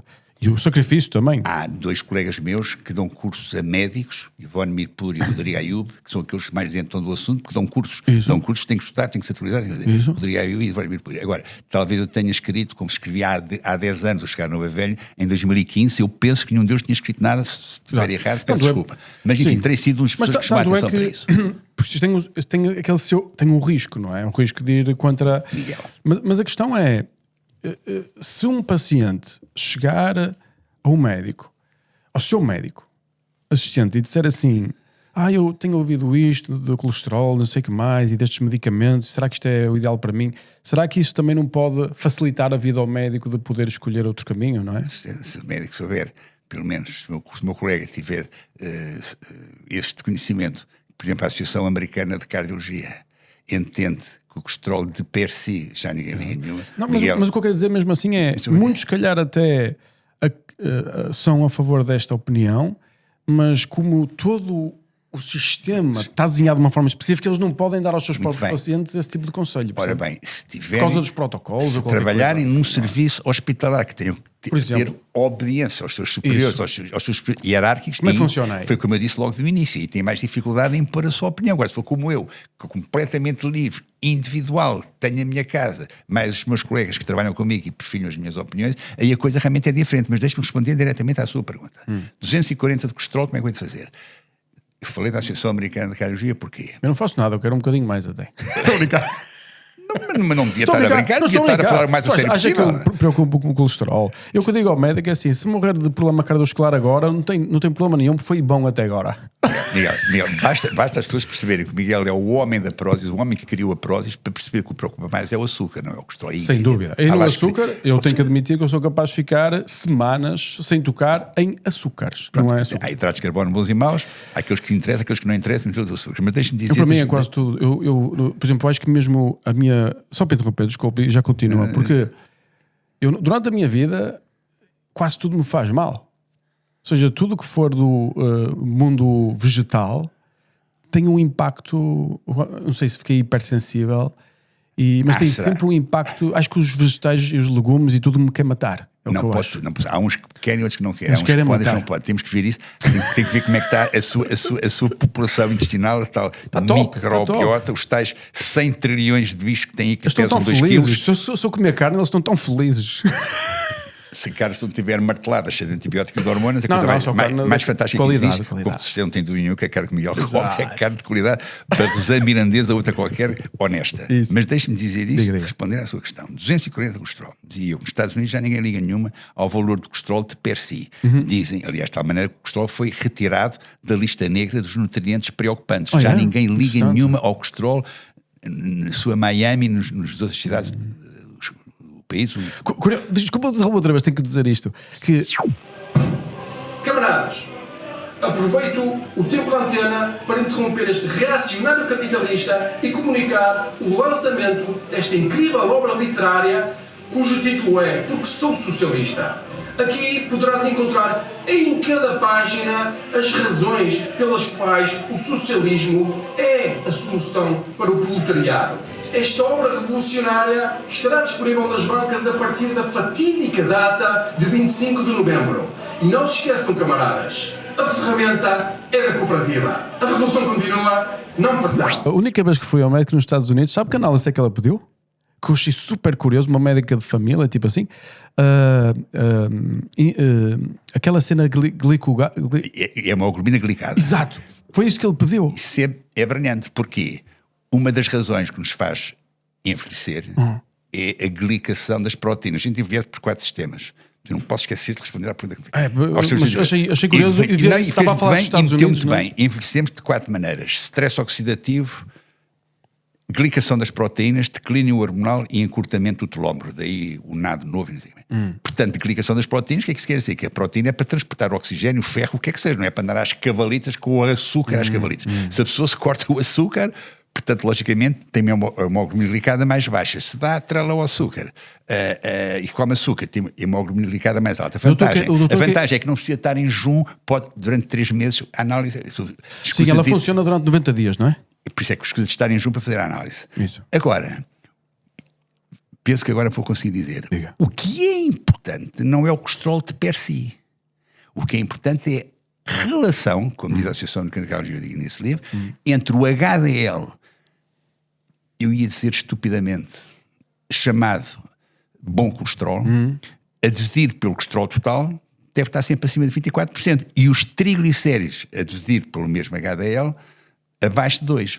Porquê é que é estupidamente? Porque chama-se bom e mau colesterol de uma maneira completamente idiota. Aquele famosíssimo Edgar Morin diz que o mundo está como está, não é por razões de ordem política, social e económica. Já disse isso quando cá tive consigo outra vez. Está como está por ausência de pensamento. As pessoas não pensam. Porque se as pessoas só olhassem para a palavra LDL e HDL, percebiam claramente que aquilo é tudo menos colesterol. O que é HDL? Se as pessoas quisessem saber, se tivessem essa curiosidade. High Density Lipoprotein. O que é que quer dizer LDL? Low Density Lipoprotein. Então chamar ao colesterol uma proteína, pá, isto é de loucos, pá. É de loucos. Que as pessoas não pensam, as pessoas não param para pensar naquilo que dizem. E pronto. E como tal, porquê isto? Porque o colesterol é coxo, precisa de uma boleia para se deslocar. O LDL transporta-o do fígado, fábrica de 70% de grã, para as diferentes partes do corpo. O HDL chama-se bom colesterol, tem aquele papel simpático de agarrar no lixo e levá-lo de novo para a fábrica de fígado para ser reciclado. Por isso é que te chamam bom colesterol. Pá, mas chamem-lhe bom qualquer outra coisa, mas chamem-lhe colesterol que não tem rigorosamente nada a ver com o colesterol. O colesterol é uma molécula única que, segundo o estudo do Framingham Heart Study, que tenta demonstrar que é o colesterol e as gorduras responsáveis pelas gorduras saturadas, hoje está mais demonstrado que é mentira. O responsável, digo de novo, é a inflamação. O colesterol é o bombeiro que chega ao local do sinistro tentando dar um jeito. Mas é que às vezes há bombeiros malucos que fazem os incêndios. Mas na maioria das vezes o bombeiro é uma joia que vai tentar debelar a situação. O bombeiro vai ao sítio do sinistro tentar dar um jeito. O colesterol é esse peso rápido que vai ao sítio do sinistro provocado pela inflamação, provocado pelo açúcar, tentar dar um jeito. Pá, não se pode considerar que o bombeiro é o responsável pelo incêndio, mas é o que acontece hoje em dia. E é por isso, deixe-me dizer que é realmente fundamental aproveitar a generosidade do seu convite para estar aqui consigo, para dizer às pessoas que a maioria das doenças de coração e vasos não é a obstrução da artéria. Começa por aí. É o estreitamento da artéria, do lúmen da artéria, provocado por um obstáculo. A oxigenação, é isso? Que é a inflamação que provoca realmente essa diminuição do lúmen realmente da artéria. E o colesterol junta-se com a sua boa vontade de dar um jeitinho, o tal bombeiro, o tal band-aid que lá vai. Agora, não se pode dizer que é o colesterol o responsável. Como é que se trata as doenças cardiovasculares? É para diminuindo a inflamação, combatendo a inflamação. Uma pessoa que tem um problema grave de coração, o meu colega que o atenda, na minha modesta opinião... Eu não vou ao médico, como sabe. Eu vou morrer logo, vai ser rápido. A ideia é realmente a pessoa ser gestora da sua própria saúde, com a informação que o Miguel tem, não precisa de médico para coisa nenhuma, precisa de estar atento à informação que vai... Isso, claro que vou ao médico, com a sua inteligência. Se uma pessoa estiver doente, tem que ir ao médico. Não, o médico é para passar as análises, para depois poder dar-lhe alguma ajuda. Sim, mas se tivermos uma doença, vamos a um profissional para nos ajudar. Mas não pode ter doença, pá. Se a pessoa for Isto, gestora da sua saúde, não tem nada doença. que ter doença. Se a pessoa tem a doença... Miguel, nós vivemos... carregados de micróbios por qualquer sítio. Só dentro do intestino são 100 trilhões que nos pesam 2 quilos, mas depois temos também na pele, temos por tudo lá. A doença é uma manifestação local de um mal-estar geral. Se não houver o mal-estar geral, se a pessoa não estiver inflamada, se a pessoa não tiver resistência à insulina, se não comer açúcar desalmadamente ou obrigar o desgraçado, o pâncreas, a passar a vida a mandar aquela hormonazinha para o sangue, para lá buscar o açúcar que lá está, para transportar para dentro das células. Se der tréguas ao pâncreas, e o pâncreas, se a insulina que produzir for necessária e suficiente, para daí já não há resistência à insulina. Se não houver inflamação, não é só o açúcar que provoca inflamação, os metais pesados provocam inflamação, o sono pouco reparador causa inflamação, o stress do dia-a-dia provoca inflamação, caramba. Os piores, fogo. Eu fico logo inflamado. Olha, os GMOs, também produzem inflamação os geneticamente transformados? Modificados? Os plásticos e os glifosatos da Monsanto, da Roundup e tudo isso. Já foi proibido aqui, acho, não foi? Na Europa. Eu não sei, eu acho que eu quando vejo uma fruta numa prateleira de um supermercado, em princípio, ao fim de 2, 3 dias, a fruta devia estar toda rançosa, não é? Porque não há fruta nenhuma que se aguente mais 2, 3 dias. E eu vejo a fruta durante 15 dias, a mesma fruta no supermercado. Há ali um pozinho plim-pim ali. Se calhar eu não reajo mal aos legumes, se calhar reajo mal às coisas que existem nos legumes e nas frutas, não é? Se calhar é isso. Nós não somos o que comemos, somos aquilo que comemos come. Frase do Laí Ribeiro. Interessante. Somos o que comemos, come-se. Aquilo que a gente come. O salmão, fantástico, carregado em ômega 3, muito bem, da Noruega. Pois. O salmão da aquacultura. Não é fácil arranjar salmão selvagem. Depende do bolso, se a pessoa tiver o bolso fundo. O bolso profundo. Também tem que estar no sítio certo, sabe? Lá em Miami é fácil de encontrar. Se for ao salmão da aquacultura e se tiver doença celíaca, que não pode comer trigo, não pode comer glúten, o tratamento da doença celíaca é não comer glúten, come uma posta de salmão e sente-se tão mal como se tivesse comido uma bucha, um papo sem produzir. Porque aquilo que faz com que o salmão seja mais pesado e que seja maior, que tenha uma superfície corporal maior, é porque ele é alimentado a farinha. Eu sei que ele é alimentado a farinha, não sabia que podia, alguém celíaco podia sentir... Para qualquer pessoa que seja intolerante ao glúten, come qualquer coisa que tenha glúten, seja salmão ou joaquina das osgas, não se sente bem porque comeu glúten, e o que não pode comer glúten, que o glúten, aquele conjunto de proteínas presente no trigo centeio cevada, provoca uma série de situações, então as pessoas com doença celíaca não podem mesmo ir por aí. O tratamento você diz aqui uma coisa que eu acho que é muito sábia no livro, vou só falar destas primeiras que diz assim, que é: se o colesterol é o culpado, porquê é que continuamos a morrer de doenças cardiovasculares? Porque isso é uma excelente pergunta, porque já se usa estes medicamentos há muito, muito tempo. Miguel, não se usa há 15 dias, não é uma inovação. O Miguel é realmente notável. Obrigado. E a prova que o Miguel é notável é que essa pergunta que me faz, eu pulo na contracapa do livro. Veja a contracapa do livro. Veja a contracapa do livro. Eu via no interior. Se o colesterol fosse assim aquela coisa, se os medicamentos para baixar o colesterol fossem assim tão notáveis e justificassem o preço que custam, é um medicamento caríssimo, além de ser aquilo que mais vende em todo o mundo, é um medicamento caríssimo. Se fosse assim tão notável, eu não vou dizer que já não houvesse doenças cardiovasculares, mas teria havido uma diminuição franca das doenças cardiovasculares. Porquê é que esse medicamento se vende ao desbarato? Porquê é que eu digo ao desbarato? Porque é o medicamento que mais se vende em todo o mundo. Falo com alguém com mais de 50 anos, falo com 10 pessoas e vejo aquelas que não tomam esse medicamento, que é uma coisa inacreditável. Por isso é que eu acho que este livro é oportuno, por isso é que eu tenho a perfeita noção daquilo que eu estou a fazer e tenho a perfeita noção que tenho que tirar algum dinheirinho no banco para pagar o advogado. Quem me quer chatear, espero que o meu Francisco Vieira da Cruz me sabe se apareceria alguém, mas tenho a perfeita noção. Mas se não funciona, não se deve experimentar uma coisa nova? Com certeza, e a coisa nova é isso que eu estou a dizer, e sai de borla, quer não comer açúcar, quer não comer os maus hidratos de carbono. Problema, sair de borla. Miguel, uma coisa que a solução... Repara que eu estou na indústria da alimentação, eu sei qual é que é a área mais lucrativa da alimentação. E eu garanto-lhe que não é a carne, nem a fruta, nem os legumes. É os suplementos? Não. A proteína? Não. É o açúcar. O açúcar é a área, tudo que seja açúcares, os amidos, tudo, é a área mais lucrativa. É fácil de estocar, é muito barato, não é? Ou seja, quando vai para vender ao consumidor pode colocar muita margem, é mais embalamento e marketing de outra coisa qualquer, dura nos supermercados 2 anos, ou seja, é o melhor produto para vender. Eu tenho a resposta para isso. Ou seja, sabe porquê? há uma pressão certamente da indústria para querer vender açúcar. E Percebe? sabe porquê? Sabe porque é que esse Estado, porque é que é exatamente verdade isso que me acabou de dizer? Porquê? Porque nós não, Miguel ainda não é, mas eu sou avô, nós avós, nós tios, pais e por aí fora, somos os responsáveis. Porquê?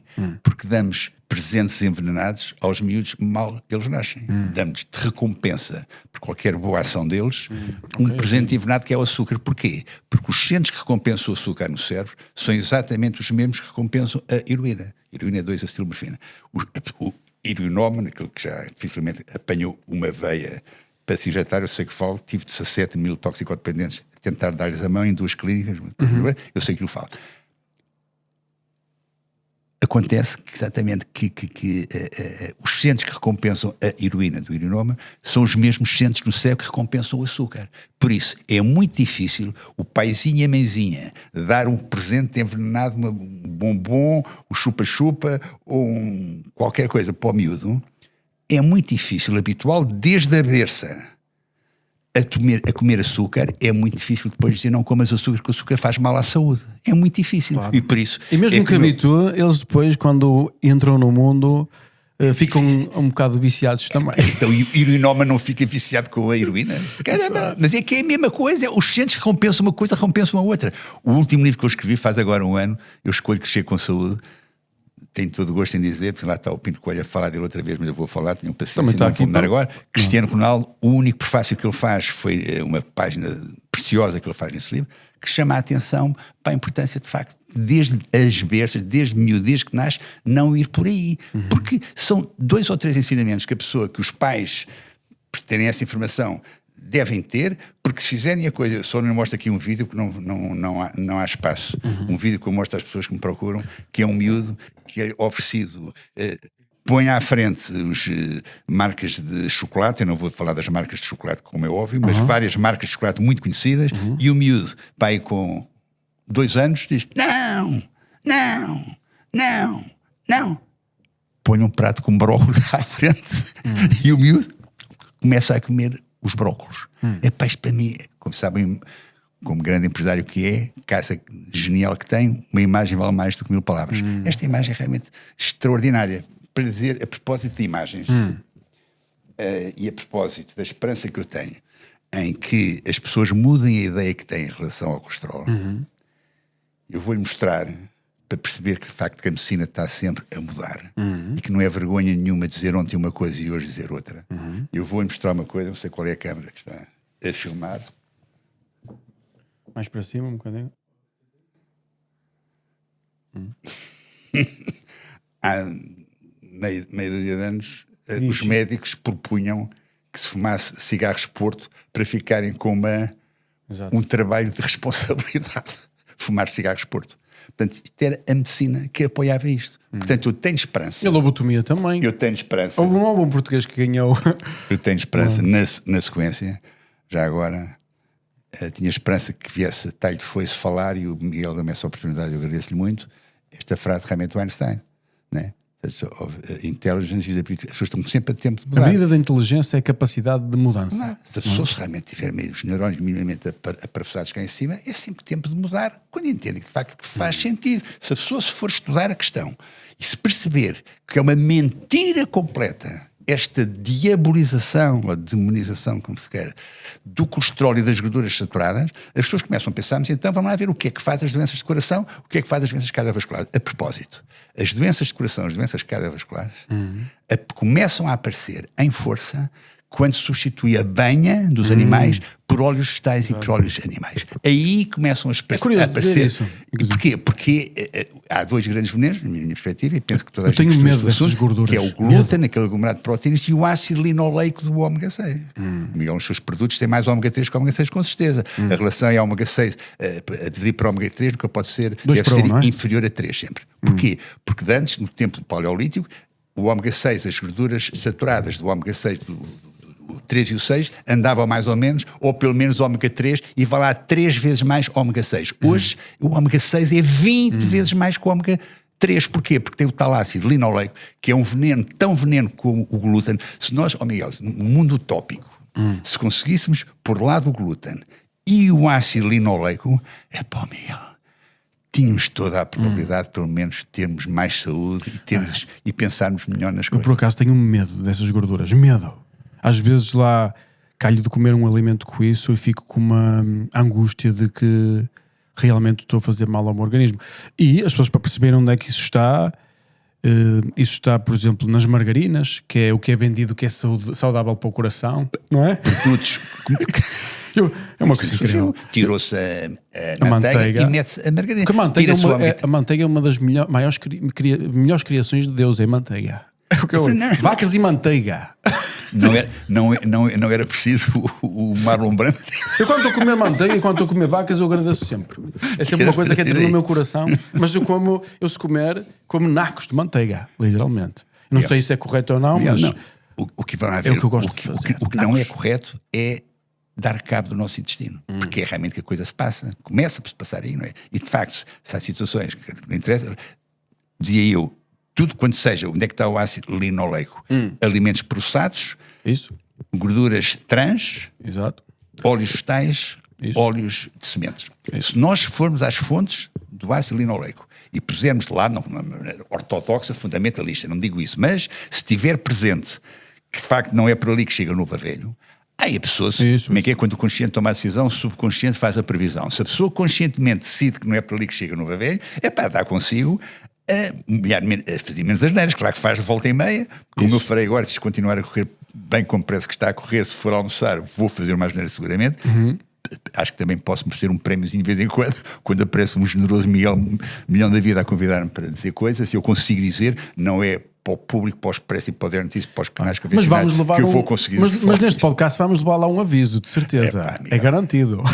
Eu acho que nem sei como lhe agradecer. Alguém nos vai colocar o aviso, não é? É um papel notável que o Miguel fará, porque de facto se não fosse o Miguel, é a primeira vez que eu falo desta forma do colesterol. Nunca falei. É? Nunca falei assim. Porque se calhar o pessoal também não quer ouvir, não é? Porque tem sempre um impacto. Não, as pessoas que não gostam de mim vão continuar a não gostar de mim. Ou alguém que disse-me, se vires tu a andar por cima da água, se vires tu a caminhar por cima da água, vão dizer que tu só o fazes porque não sabes nadar. Isso é muito bom. É muito bom. Portanto, as pessoas que não gostam continuam a não gostar, mas ficam lá a pensar lá qualquer coisa. Aquele malandro saiu-se com uma boa e tal. Ou uma menos má, boa nunca dirão, mas uma menos má e tal. Mas essa cena das gorduras, eu estive agora há um mês na Costa Rica, andei na América Central e estava lá a falar com os meus guias e eram pessoas humildes, tipo, imagine, guias nas Honduras, é um país absolutamente subdesenvolvido, ou seja, são pessoas que, pronto, eles estavam a dizer, sabes, Miguel, estávamos a falar de comida, eu estava a comer, eles estavam, gostas da comida, estavam a falar, por alguma razão começaram a falar de gorduras. Eles, agora, o que se deve comer é, outra vez, banha de porco.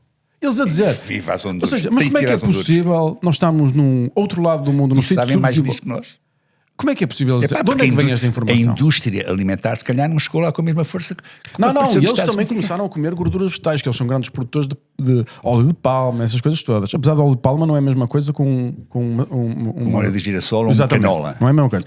Mas eu acho que eles também tiveram esse ciclo. Mas eles estavam agora a afirmar que, se calhar, pela observação da quantidade de doenças que começaram também a ter, começaram a dizer, olha, se calhar não vale a pena comer como nos estavam a dizer para comer, se calhar mais vale comer como antigamente. Miguel, não é? Antigamente, no tempo paleolítico, o homem das cavernas, isso,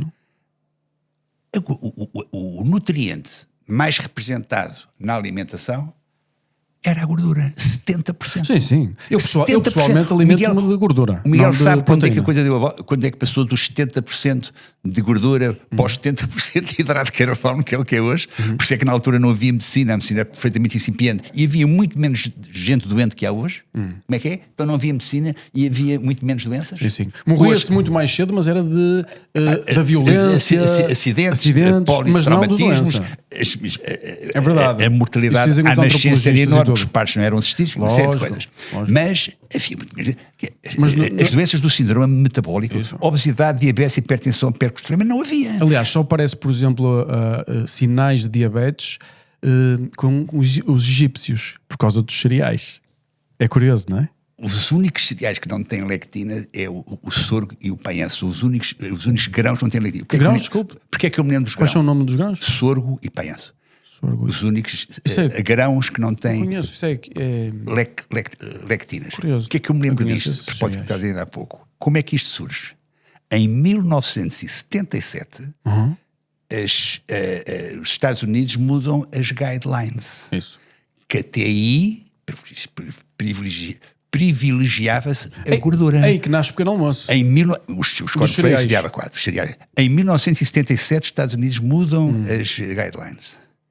Em 1980, 3 anos depois, epidemia de diabetes, de obesidade, de aquelas doenças todas da civilização como nós conhecemos. Mas as guidelines foram mudadas pelos empresários dos cereais. Sabia? Que se interessava. Ou seja, eles foram chamados para construir as guidelines. Porque estavam a ver a vida andar para trás, que era só a gordura que se comia. E por isso é que as pessoas não ficavam doentes. Porque a gordura, os cereais entram, o hidrato de carbono em peso hoje entra. existe um pouco de cultura de comer bacon nos Estados Unidos e ovos, ainda existe essa filosofia. Aí estamos, o bacon é mais o ácido linoleico, é mais, mais as gorduras, as más gorduras. Aí é mais o ácido linoleico, o bacon. Eu estava a falar do glúten e do mau hidrato de carbono. Mas o bacon tem o mesmo tipo de gordura dos... Se o bacon for puro, se for um bacon normal, não esteja martelado, cheio de sal assim, eu, e de açúcar. quando estou oprimido, consumo bacon. Mas o Tomito não tem dúvida que o seu bacon é um bacon de eleição, que não é um bacon cheio de sal e de açúcar. Todas as depressões do mundo. Com certeza, por isso é que Miguel tem-se bom aspecto. E respira-se tudo quanto é lado e tem uma casa destas responsabilidades espalhada praticamente por todo o mundo. Eu mais uma vez visitei a sua casa, excelente.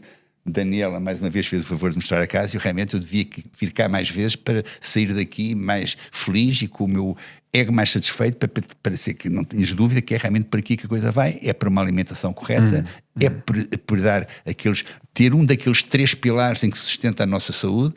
Sustenta assim, há vários pilares, mas há 3 que são absolutamente decisivos. Um é a nutrição. A pessoa vem aqui visitar este edifício da Prozis e fica realmente com a ideia que verdade eu tenho, que razão eu tenho. A segunda é o exercício. Ninguém pode ter saúde se não fizer exercício, não há aqui milagres. A terceira é um sono reparador. Mas a nutrição, de facto, é um dos ditos 3 pilares. Se a pessoa com a nutrição souber, por lado o ácido linoleico, aquelas gorduras saturadas, os óleos saturados, óleos vegetais, aquelas coisas que falei há pouco, os alimentos processados, as gorduras trans e de 4. Se puser de lado a parte desinteressante do açúcar, portanto, os amidos, aqueles maus hidratos de carbono.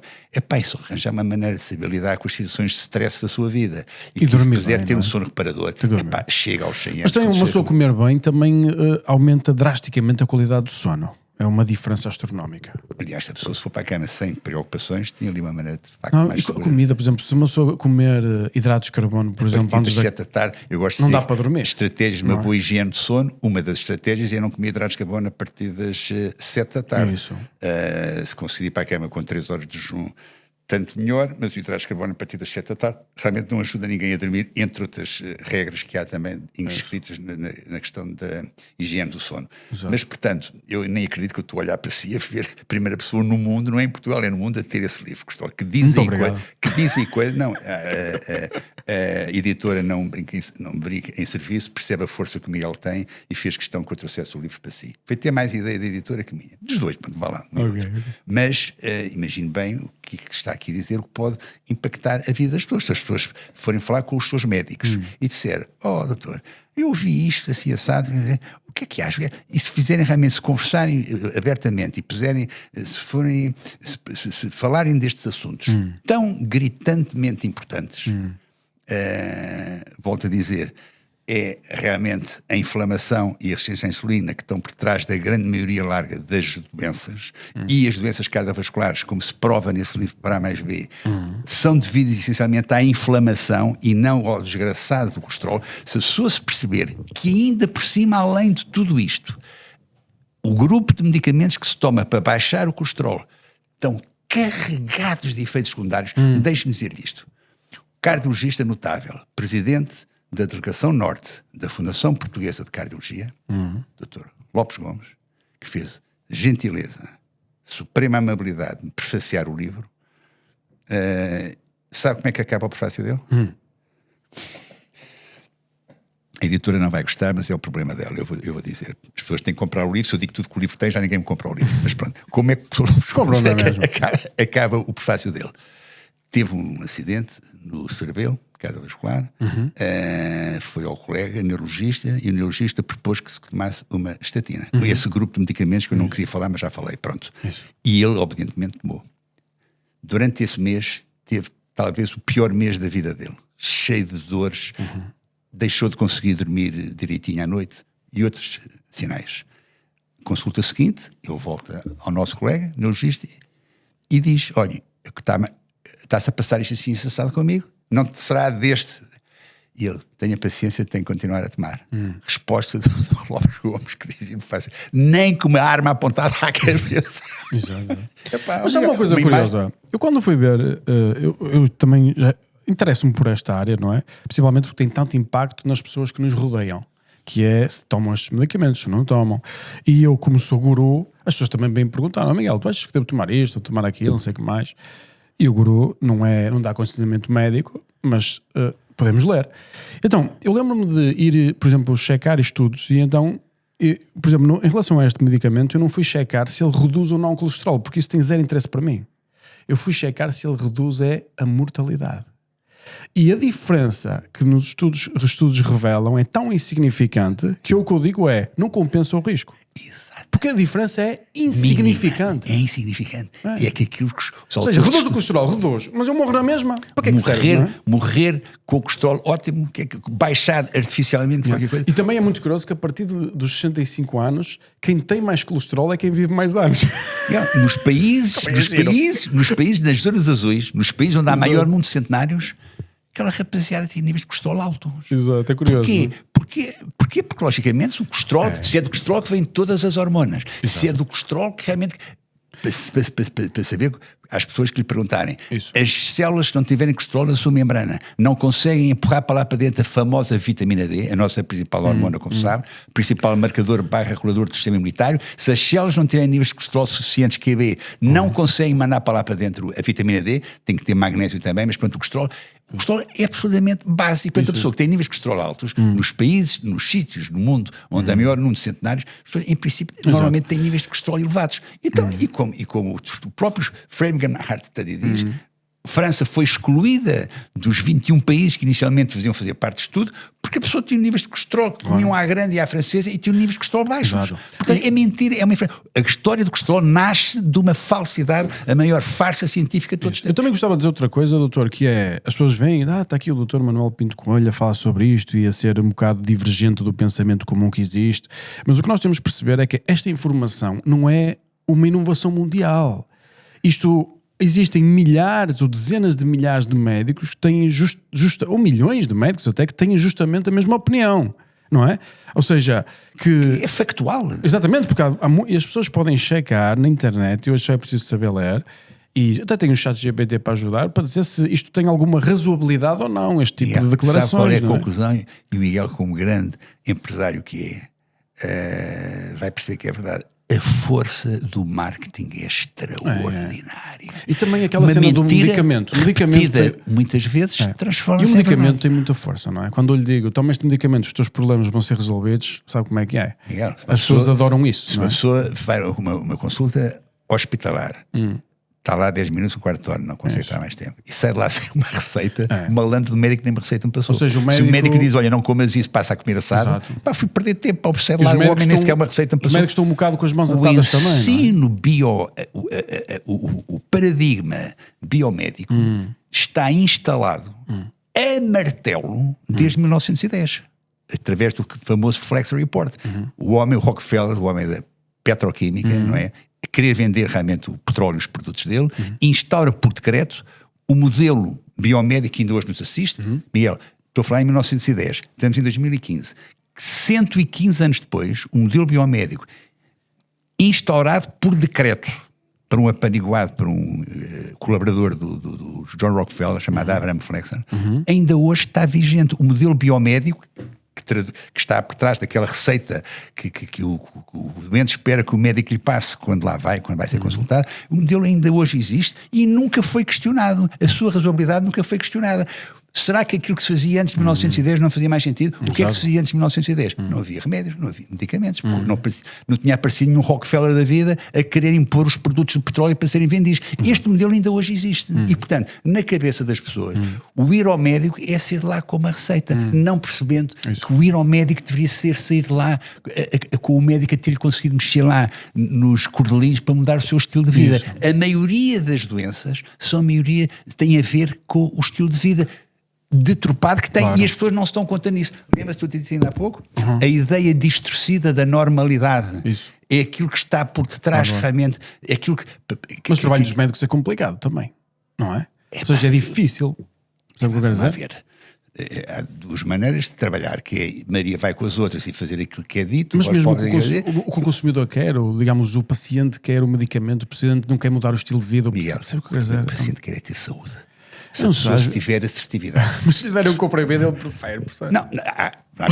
Se eu disser que pode tratar o problema fazendo estas mudanças ao seu estilo de vida, e ele disser também isso é tudo muito bonito, mas eu prefiro continuar a esticar-me e fazer as neiras todas e meter um comprimido pela boca abaixo que me vai buscar o açúcar que foi lá parar ao sangue e que não deveria ir parar. Isso é o modelo médico, é como a medicina está montada. A diabetes. Mas tem pacientes assim? Tantos que tinha, agora cada vez tenho menos, cada vez que vão ter comigo, se eu estiver em forma, se eu estiver em forma, com a minha equipe fantástica, tu consegue convencer os clientes a mudar o estilo de vida? Com certeza, mas ou os pacientes, desculpa, não é? Mas o papel do médico é convencer os doentes a mudar o estilo de vida. O papel do médico é esse, é convencer os doentes a mudar o estilo de vida. O Thomas Edison disse em 1903 que o médico do futuro instruirá o doente em ordem às mudanças que tem que fazer no seu estilo de vida, em ordem a não precisar de médico mais tarde.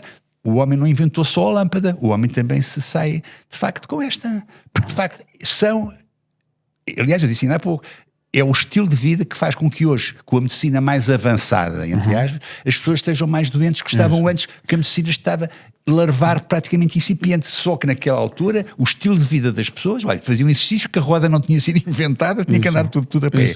Os alimentos que havia, não havia nada branco, Miguel, não havia nada branco. Açúcar, pão, batata, massa, arroz, não havia nada daquilo. Tudo que se comia tinha cor. Carne, peixe, ovos, vegetais, legumes.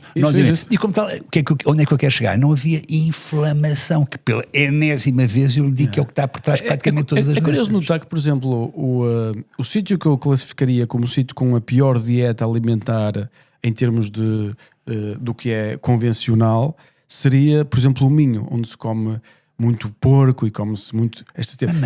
Mas curiosamente, sabe que é o sítio onde existe a maior esperança média de vida é no Minho. Mas eu não me espata nada. Eu lembro-me sempre de ver a minha avó comer legumes com um porco. Miguel, quando se cozinhava com banha, não havia as doenças de coração que é hoje. Hoje há, porque como eu disse, já por segunda vez eu digo, porque substitui-se a banha por óleos vegetais e óleos de sementes, por isso é que há doença. Mas a questão do desporto que o doutor fala, acho que é também super importante, não é? Como disse. E por exemplo, acho que há muitas mais ligações entre a pressão alta em termos de mortalidade de problemas cardiovasculares do que propriamente do colesterol. Acho que a diferença é grande.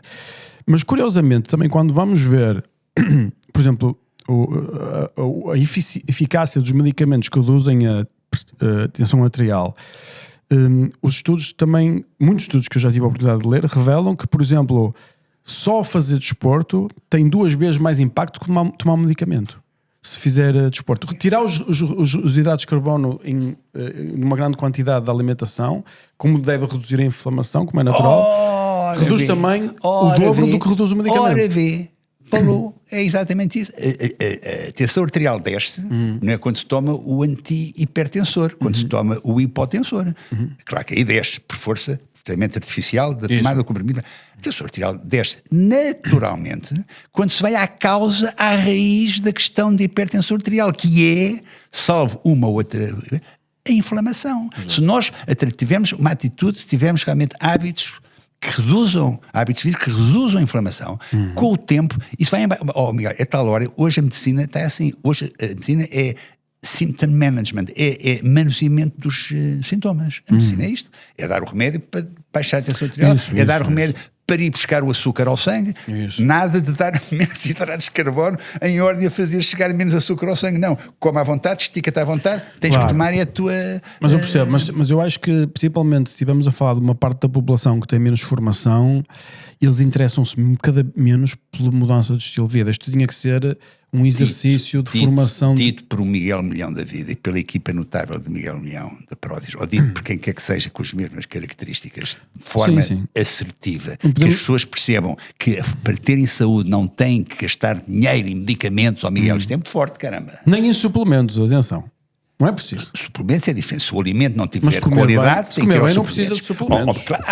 O suplemento suplementa aquilo que o alimento não pode dar. Aí é que entra o suplemento. Agora, se o alimento for rico de tudo quanto a pessoa precisa, não precisa de suplemento para coisíssima nenhuma. Isso. Agora, em princípio, como se sabe, com a agricultura intensiva que hoje se faz, aquilo que saiu da terra há 50 anos não tem nada a ver com aquilo que sai da terra hoje, e daí o suplemento em toda a oportunidade. Mas dizia eu, se a pessoa fizer uma alimentação natural, não cheia de glifosatos da Roundup ou lá da Monsanto, se tiver tudo naturalzinho, se aquilo que a pessoa come tiver aquelas propriedades todas e a pessoa não tiver que levar com aquilo que a pessoa come, com uma películazinha qualquer que pode trepar tudo, como é tal história, somos aquilo que comemos como dizia lá o querido amigo lá em Ribeiro. Se a pessoa realmente fizer uma alimentação saudável, no norte, como digo, no Minho, se comer bem, aquela banha, aquilo pôr, a pessoa não tem nada que ter hipertensão arterial, a pessoa não tem nada que ter diabetes, porque a pessoa, no fundo, está a fazer, não está a exceder as capacidades das células.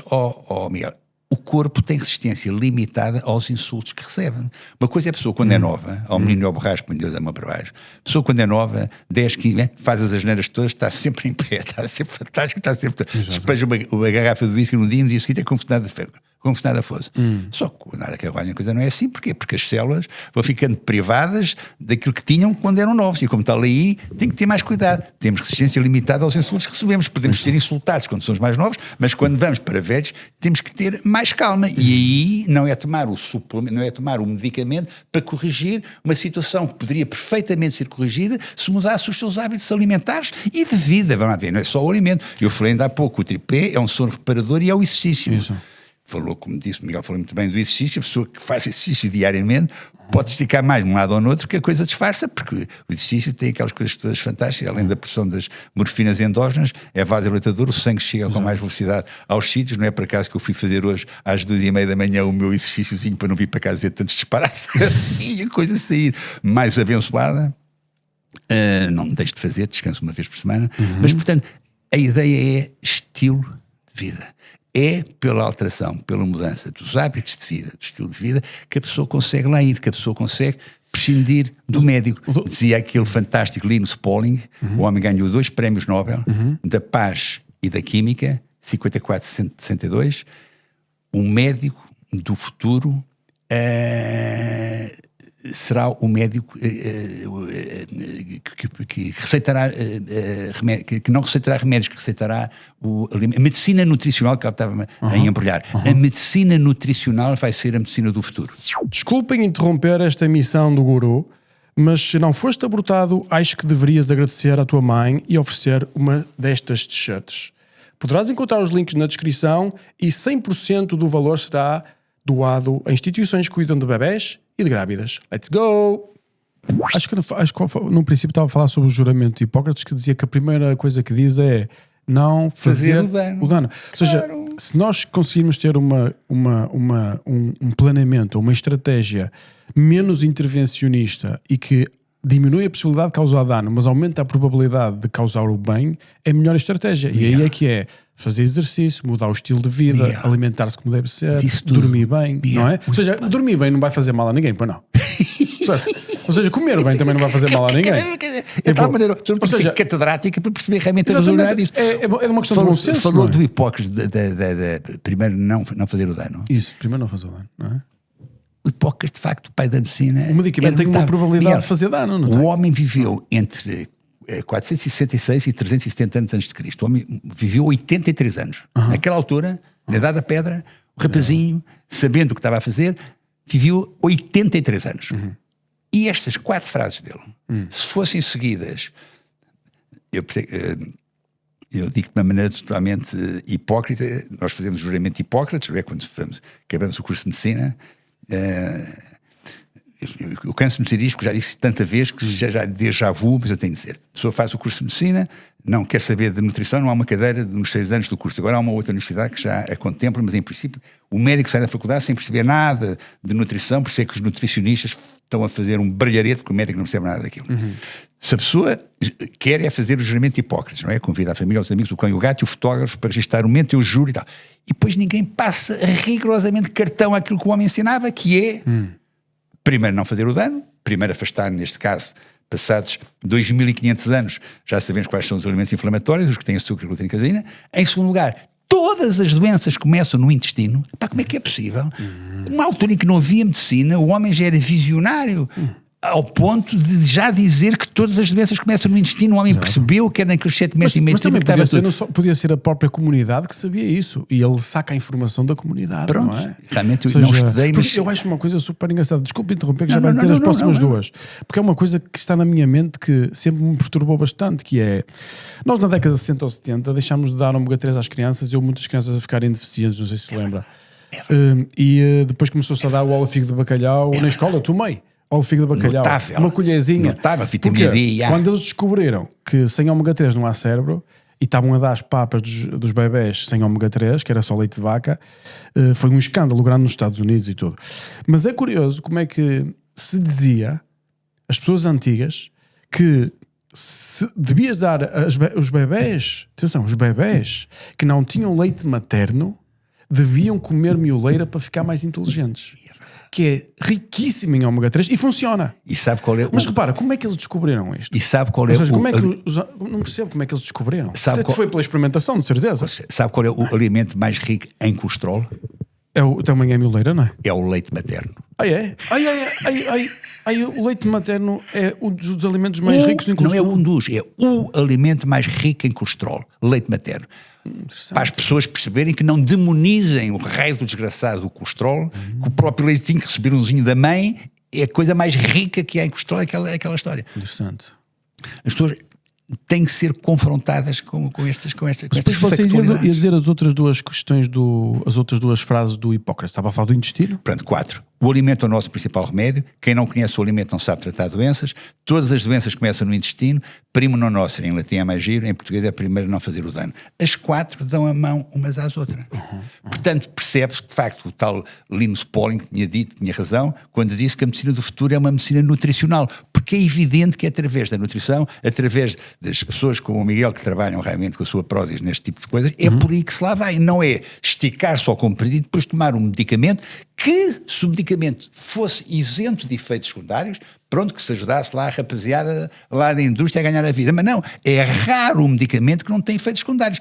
Esse medicamento que se toma para baixar o colesterol é carregado de efeitos secundários, como o próprio cardiologista, presidente da Delegação Norte da Fundação Portuguesa de Cardiologia, diz no seu prefácio que teve dores horríveis e comunicou ao colega que o atendia, neurologista, quer que eu tome isso, nem com uma pistola encostada à cabeça, porque de facto tem efeitos secundários tremendos. Isso. Porque lá é lógico, portanto, se o colesterol realmente está a 25% no cérebro, se sem colesterol, de facto é mais difícil a vitamina D entrar para dentro da célula. Se é do colesterol que vem todas as hormonas, não é? Pregnenolona, DHA, testosterona, se tem essa importância realmente vital, quem é que ganha com isso sem o baixar? Porque está-se a abrir, a deixar continuar aberta de par em par a porta da indústria açucareira, que esfrega as mãos de contente, não é nada connosco. Tem é que baixar o colesterol. Oh, Miguel, uma pessoa que chega à minha consulta a partir de 50 anos, a preocupação é saber como é que tem o colesterol. Sério? Que é uma coisa extraordinária. Nem sabe que há uma análise que mede a resistência à insulina, que é o HOMA. Eu estou a falar disto como se fosse uma grande vedeta. Eu tive anos em que não sabia também que havia essa análise. E licenciei-me há 53 anos. E saí do curso sem fazer ideia nenhuma disto. Sem fazer ideia que o intestino era bem mais que um canal de passagem. Mas isto leva a uma pergunta que é, pronto, a medicina é uma indústria, certo? Estamos de acordo. Medicina é uma arte. Os medicamentos. É uma arte baseada em ciência. Pronto, mas vamos então Antes de ser ciência, é uma arte. Mas vamos imaginar os medicamentos, é uma indústria, tipo os tratamentos, é uma indústria. Há medicamentos notáveis, vitais, que salvam vidas. Eu estou aqui a falar consigo porque safei-me de uma, tive internado 3 meses em Santa Maria no serviço de pneumotisiologia com uma doença do legionário, aquela bactéria que dá só 73% de mortalidade, que se apanha em ares condicionados, que dá uma pneumopatia bilateral. Se eu não tomasse um antibiótico certo? Já aqui não estava a falar Lógico. consigo. Portanto, os medicamentos salvam vidas. Sem dúvida. Portanto, a medicina é fantástica a tratar a doença aguda. Quando a doença entra na cronicidade, aí a medicina podia fazer muito melhor. Eu podia fazer muito melhor, os meus colegas podiam fazer muito melhor. Quando a coisa entra na cronicidade. E hoje a medicina deixou de ser só a doença aguda. Hoje a medicina, os problemas que afetam as pessoas é essencialmente a doença crónica. Ou então, não era como disse ainda há pouco, não é preciso ir aos Estados Unidos, que mais de 50% das pessoas doentes têm obesidade, pré-diabetes, diabetes e hipertensão arterial. Tudo devido realmente a essa questão. Mas existe esta ligação entre o lucro e a medicina ou não? Existe esta ligação. Então, caramba, então, porque é que o Rockefeller em 1910 fez o Flexen Report que instituiu o modelo biomédico? É para vender os produtos do petróleo. Então, se eu não quisesse vender os produtos do petróleo, o medicamento hoje não estava sacralizado. O medicamento está sacralizado de uma forma totalmente contra a natura, porque a medicina que se ia fazer nos Estados Unidos não era nada disto, era uma medicina holística, que se olhava para a pessoa como um todo, para as suas vertentes todas, mental, espiritual, social, por aí fora. Era a medicina tradicional chinesa, era a homeopatia, era a nutriterapia, era a fitoterapia, era a osteopatia, era a quiropraxia, era uma medicina que olhava para a pessoa como um todo. Essa medicina hoje, quando se fala a colegas meus alopáticos, tradicionais, que chamam isso modalidades alternativas, que é uma coisa extraordinária, quer dizer, quando muito complementar. Alternativa é isto, não é aquilo. Não, pode, que é uma pode coisa ter as duas, não é? Com certeza, com certeza. E porquê? Porque nós não somos modelos únicos de pessoas. O Miguel é diferente de mim, eu infelizmente sou bem diferente de si no jeito para ganhar dinheiro. Eu tenho que admitir que tenho jeito. Como tal, o Miguel tem que ter um approach e eu tenho que ter outro, nós não somos iguais. Eu já quando tratava toxicodependentes, quando perguntava qual é que é o remédio para a toxicodependência, eu tratava-me a rir.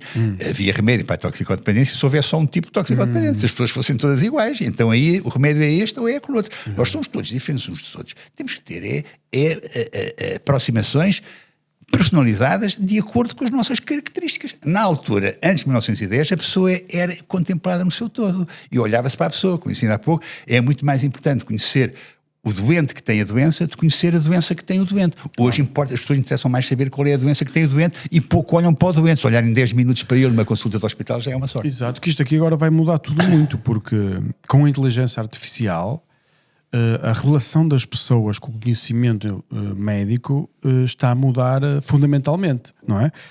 E esse ponto de eu ir a um médico que vai olhar para mim como uma pessoa e não se interessar tanto pela minha doença, porque o AI sabe as doenças todas na mesma. Eu só tenho pena, só tenho receio. Pena não. Isso. Bem-vindo à inteligência artificial. Eu só tenho receio que a inteligência artificial que traga uma desumanização acrescida à medicina. Ela já está desumanizada. Ela já está desumanizada. A pessoa quer a receita, toma lá, ainda pode ficar pior. Ainda vai ficar. Tenho medo que ainda fique pior. Eu não me esqueço nunca de uma frase notável do último livro de João Lobo Antunes, que extraordinário neurologista, que infelizmente já partiu, que tem uma fundação com o seu nome. O último livro que ele escreveu, chamada A Nova Medicina, edição Fundação Francisco Manuel Santos, em que ele diz o seguinte: não sei para onde vamos, mas sei o que me preocupa, é que a medicina empolgada com a ciência, seduzida com a tecnologia, atordoada com a burocracia, apaga a sua face mais humana e ignora a individualidade única da pessoa que sofre. Eu tenho medo que a inteligência artificial que vá dar razão ao receio do grande João Lobo Antunes. Tenho medo, porque as consultas à distância são vitais. Como é que eu posso falar com um doente em Singapura? Se ele está em Singapura, eu estou aqui. Logicamente que eu prefiro falar com ele, olhar para o ecrã, do que não falar com ele de todo. Fantástico. Mas vamos com calma. Nada substitui a clínica. A clínica é sempre soberana. Os exames complementares de diagnóstico, como o nome indicam, são complementares da clínica. Não é a clínica, a avaliação dos sinais e sintomas, que são complementares daquilo que propõe à nossa frente, a análise que a pessoa faz. Há que ter equilíbrio, há que ter bom senso e há essencialmente que personalizar a ação. Aqui não é chapa 3 para toda a gente. As pessoas têm abordagens diferentes consoante as suas características. Eu não posso ser uma pessoa, um intelectual chapado com caixas de óculos atrás de mim para ir correr a maratona. Manda-me à fava. Ou seja, a pessoa tem que de facto ter essa história, humanizar Logicamente, se o seu conhecimento estiver alicerçado em bases sólidas, o que não quer dizer que sejam verdades, porque aquilo que é verdade hoje, amanhã é mentira, Exato. não é? Antes o médico dizia para as pessoas fumarem por cigarro Porto, as pessoas faziam um trabalho de responsabilidade. Para um trabalho de responsabilidade. Trabalho para dar fumo Porto que dá um trabalho. Portanto, é evidente que aquilo que ontem é mentira, era verdade, hoje é mentira. Agora, por isso é que temos que ter pensamento científico, temos que nos basear em dados sólidos. Ou seja, não há Temos que ciência sem consciência, é isso? Acho que sim. Acho que a pessoa tem que essencialmente saber, tem que ter fontes de informação sólidas, fidedignas, falcatruas e fake news aí atrás umas das outras. Ter realmente capacidade de filtro para não aceitar tudo quanto chega, ter alguma capacidade de filtro, não encontro melhor expressão, mas depois realmente se perceber que na realidade que a coisa passa essencialmente pela mudança ao seu estilo de vida, não continuar a vida inteira a tomar artificialmente buchas para aquilo que a pessoa podia fazer se decidisse fazer coisas diferentes. Eu digo sempre, não são as condições de vida que interessam, são as decisões que a pessoa toma ou não toma que vão condicionar a vida da pessoa. Se a pessoa se perceber que realmente faz sentido mudar as coisas, fazer de uma maneira diferente, se dorme mal, utilizar as estratégias de promoção mais reparador, e se não conseguir ir buscar uma hormona bioidêntica, igualzinha àquela que a nossa epífise ou glândula pineal produz, chamada melatonina, e tentar realmente ir por aí na dose adequada a si, start low and go slow, começar sempre com doses baixinhas antes de começar a subir gradualmente, para tentar resolver essa questão. Se não faz exercício, uma vida sedentária, pensar que é obrigatório começar a fazer exercício, que exercício, aquilo que a pessoa achar menos chatice. Não venham dizer que é aquilo que a pessoa gosta, que ninguém gosta de fazer assim. A pessoa gosta de estar rabinho sentadinho na cadeira, a fazer o que é que seja. Ninguém gosta de andar aos pinotes. Mas fazer o exercício que ache menos chato, mas fazê-lo, e depois realmente alimentar-se com aqueles alimentos que não vão punir o órgão onde tem 70% da sua imunidade. Aquilo que mete pela boca vai para o intestino, então já agora vamos pôr de lado os alimentos que na altura do Paleolítico não existiam. Que é aquilo. Se nós tivermos então uma pessoa que está a ouvir esta mensagem pela primeira vez e até está a ressoar na sua mente estas questões filosóficas, porque é que as pessoas não estão a ficar mais doentes, ou porque é que não está a funcionar, acha que as pessoas deviam começar pelo quê? O que é que devia ser? Porque devem começar por onde? Deviam puxar pela sua capacidade de mudar. Pensar, eu tenho a idade que tenho, mas vou muito a tempo ainda de mudar. Eu tenho que olhar para a idade, para a velhice, se quiser, como uma conquista. Eu, se fizer o trabalho de casa, eu posso viver feliz e contente, já não sei, depende das condições de vida da pessoa, mas feliz e com mais saúde do que tenho vivido, só que para isso tenho que mudar meia dúzia de hábitos. E se a mensagem for transmitida com suficiente clareza, a pessoa pode ver que não tem que ficar pendurada nos médicos o resto da vida. Como dizia lá o Linus Pauling, a medicina do futuro é uma medicina nutricional, a pessoa pode perceber que o nutriente e pode ir lá comprando e suplementando aquilo que tiver que ser suplementado, ter mais cuidado com aquilo com o alimento natural, com a carne, com o peixe, com o que seja, com a qualidade daquilo que mete pela boca abaixo, os vegetais, os legumes, as frutas, perceber bem como é que aquilo lhe aparece e, portanto, se sentir com o conhecimento que tem, que pode ser gestora da sua própria saúde, a pessoa fica feliz porque já poupa dinheiro, porque não tem que ir ao médico. E depois, Miguel, e nunca é tarde? O processo, a velhice, Miguel, é assim, a velhice é inevitável. Eu gosto de dizer que a única coisa que não envelhece é o sentido da honra. Isso nunca envelhece, se a pessoa tiver. Agora, a decadência é opcional, não é? Só se deixa ir abaixo quem quer, com a informação que hoje há, com os milhões da vida, com os seus CDKs, com a rede fantástica de colaboradores que têm.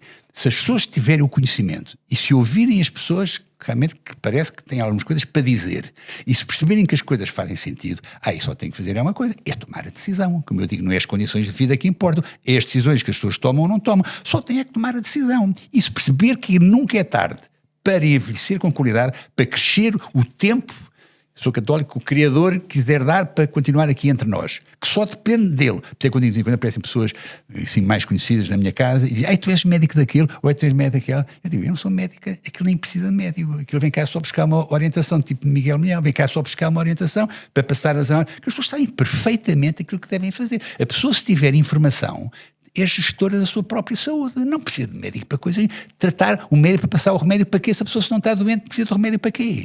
A pessoa tem que evitar aquilo que a põe doente. Exatamente. Aqui uma frase que diz assim, que eu acho interessante, que é não há nada mais terrível do que a ignorância ativa, de Goethe, não é? Caramba, Miguel. Muito obrigado.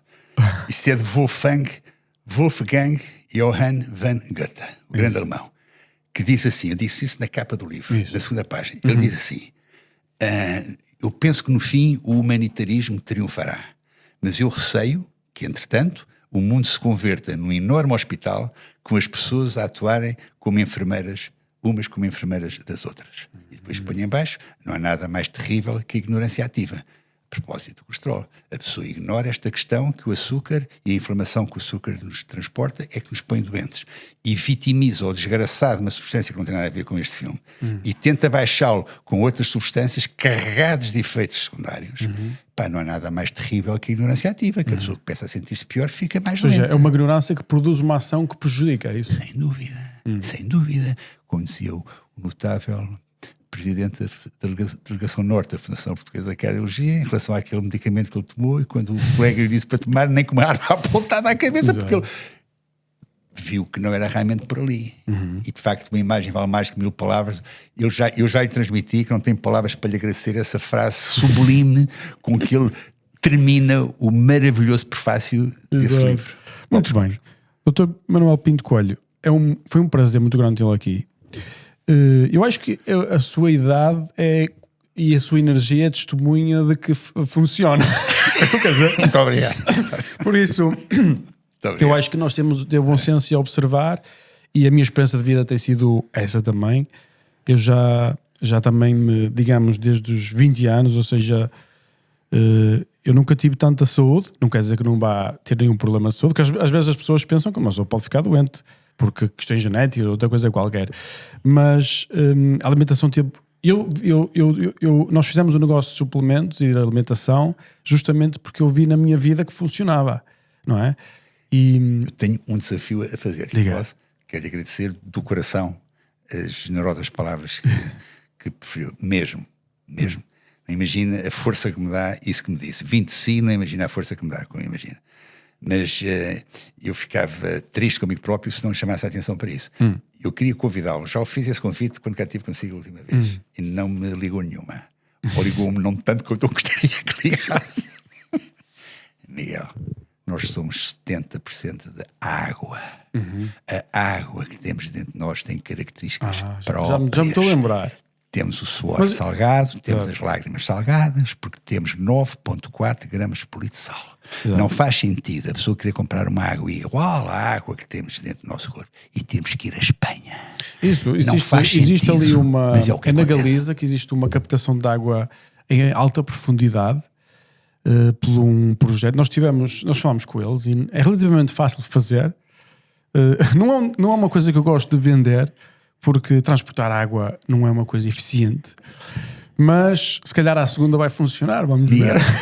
O Miguel transporta os outros 30% que nos constituem em 30%. Exato. Que é a matéria.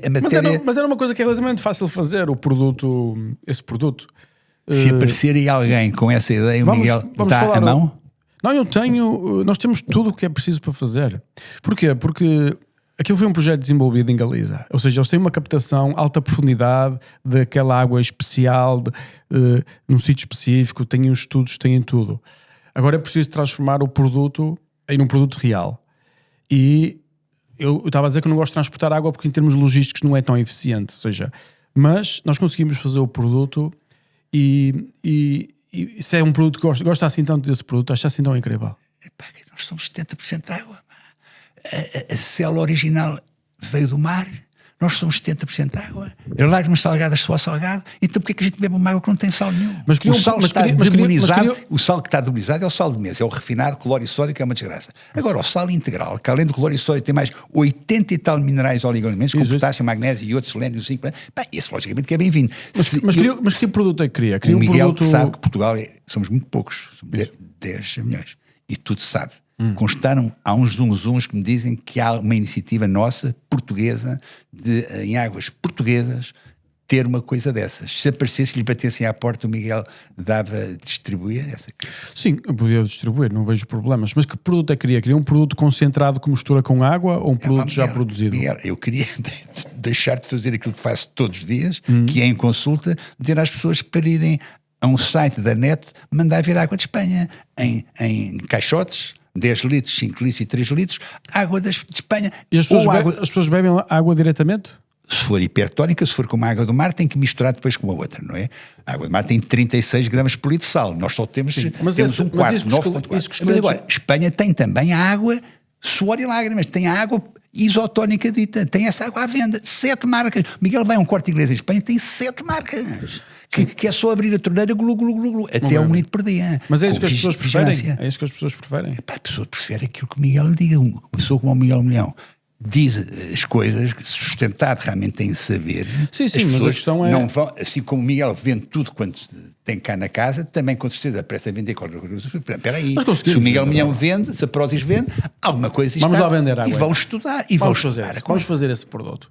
Vamos lançar... Miguel, saiba isto só para terminar. São mais os problemas da falta de sal do que o excesso dele. Aliás, até lhe vamos pôr um número assim, vamos pôr qualquer coisa. MPC, o que é que acha? É um nome interessante para um produto de água, não é? Porque assim já fica registado para sempre. Manuel Pinto Coelho, água MPC. Eu tenho já o meu ego suficientemente. Vamos fazer isso. Vamos fazer. Vamos já aqui ao Leo Laboratório tratar disso.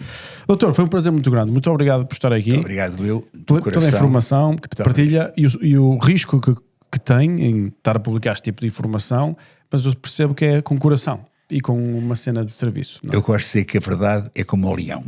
Não precisa que os defendam. Precisa ser deixados livres. Muito bem.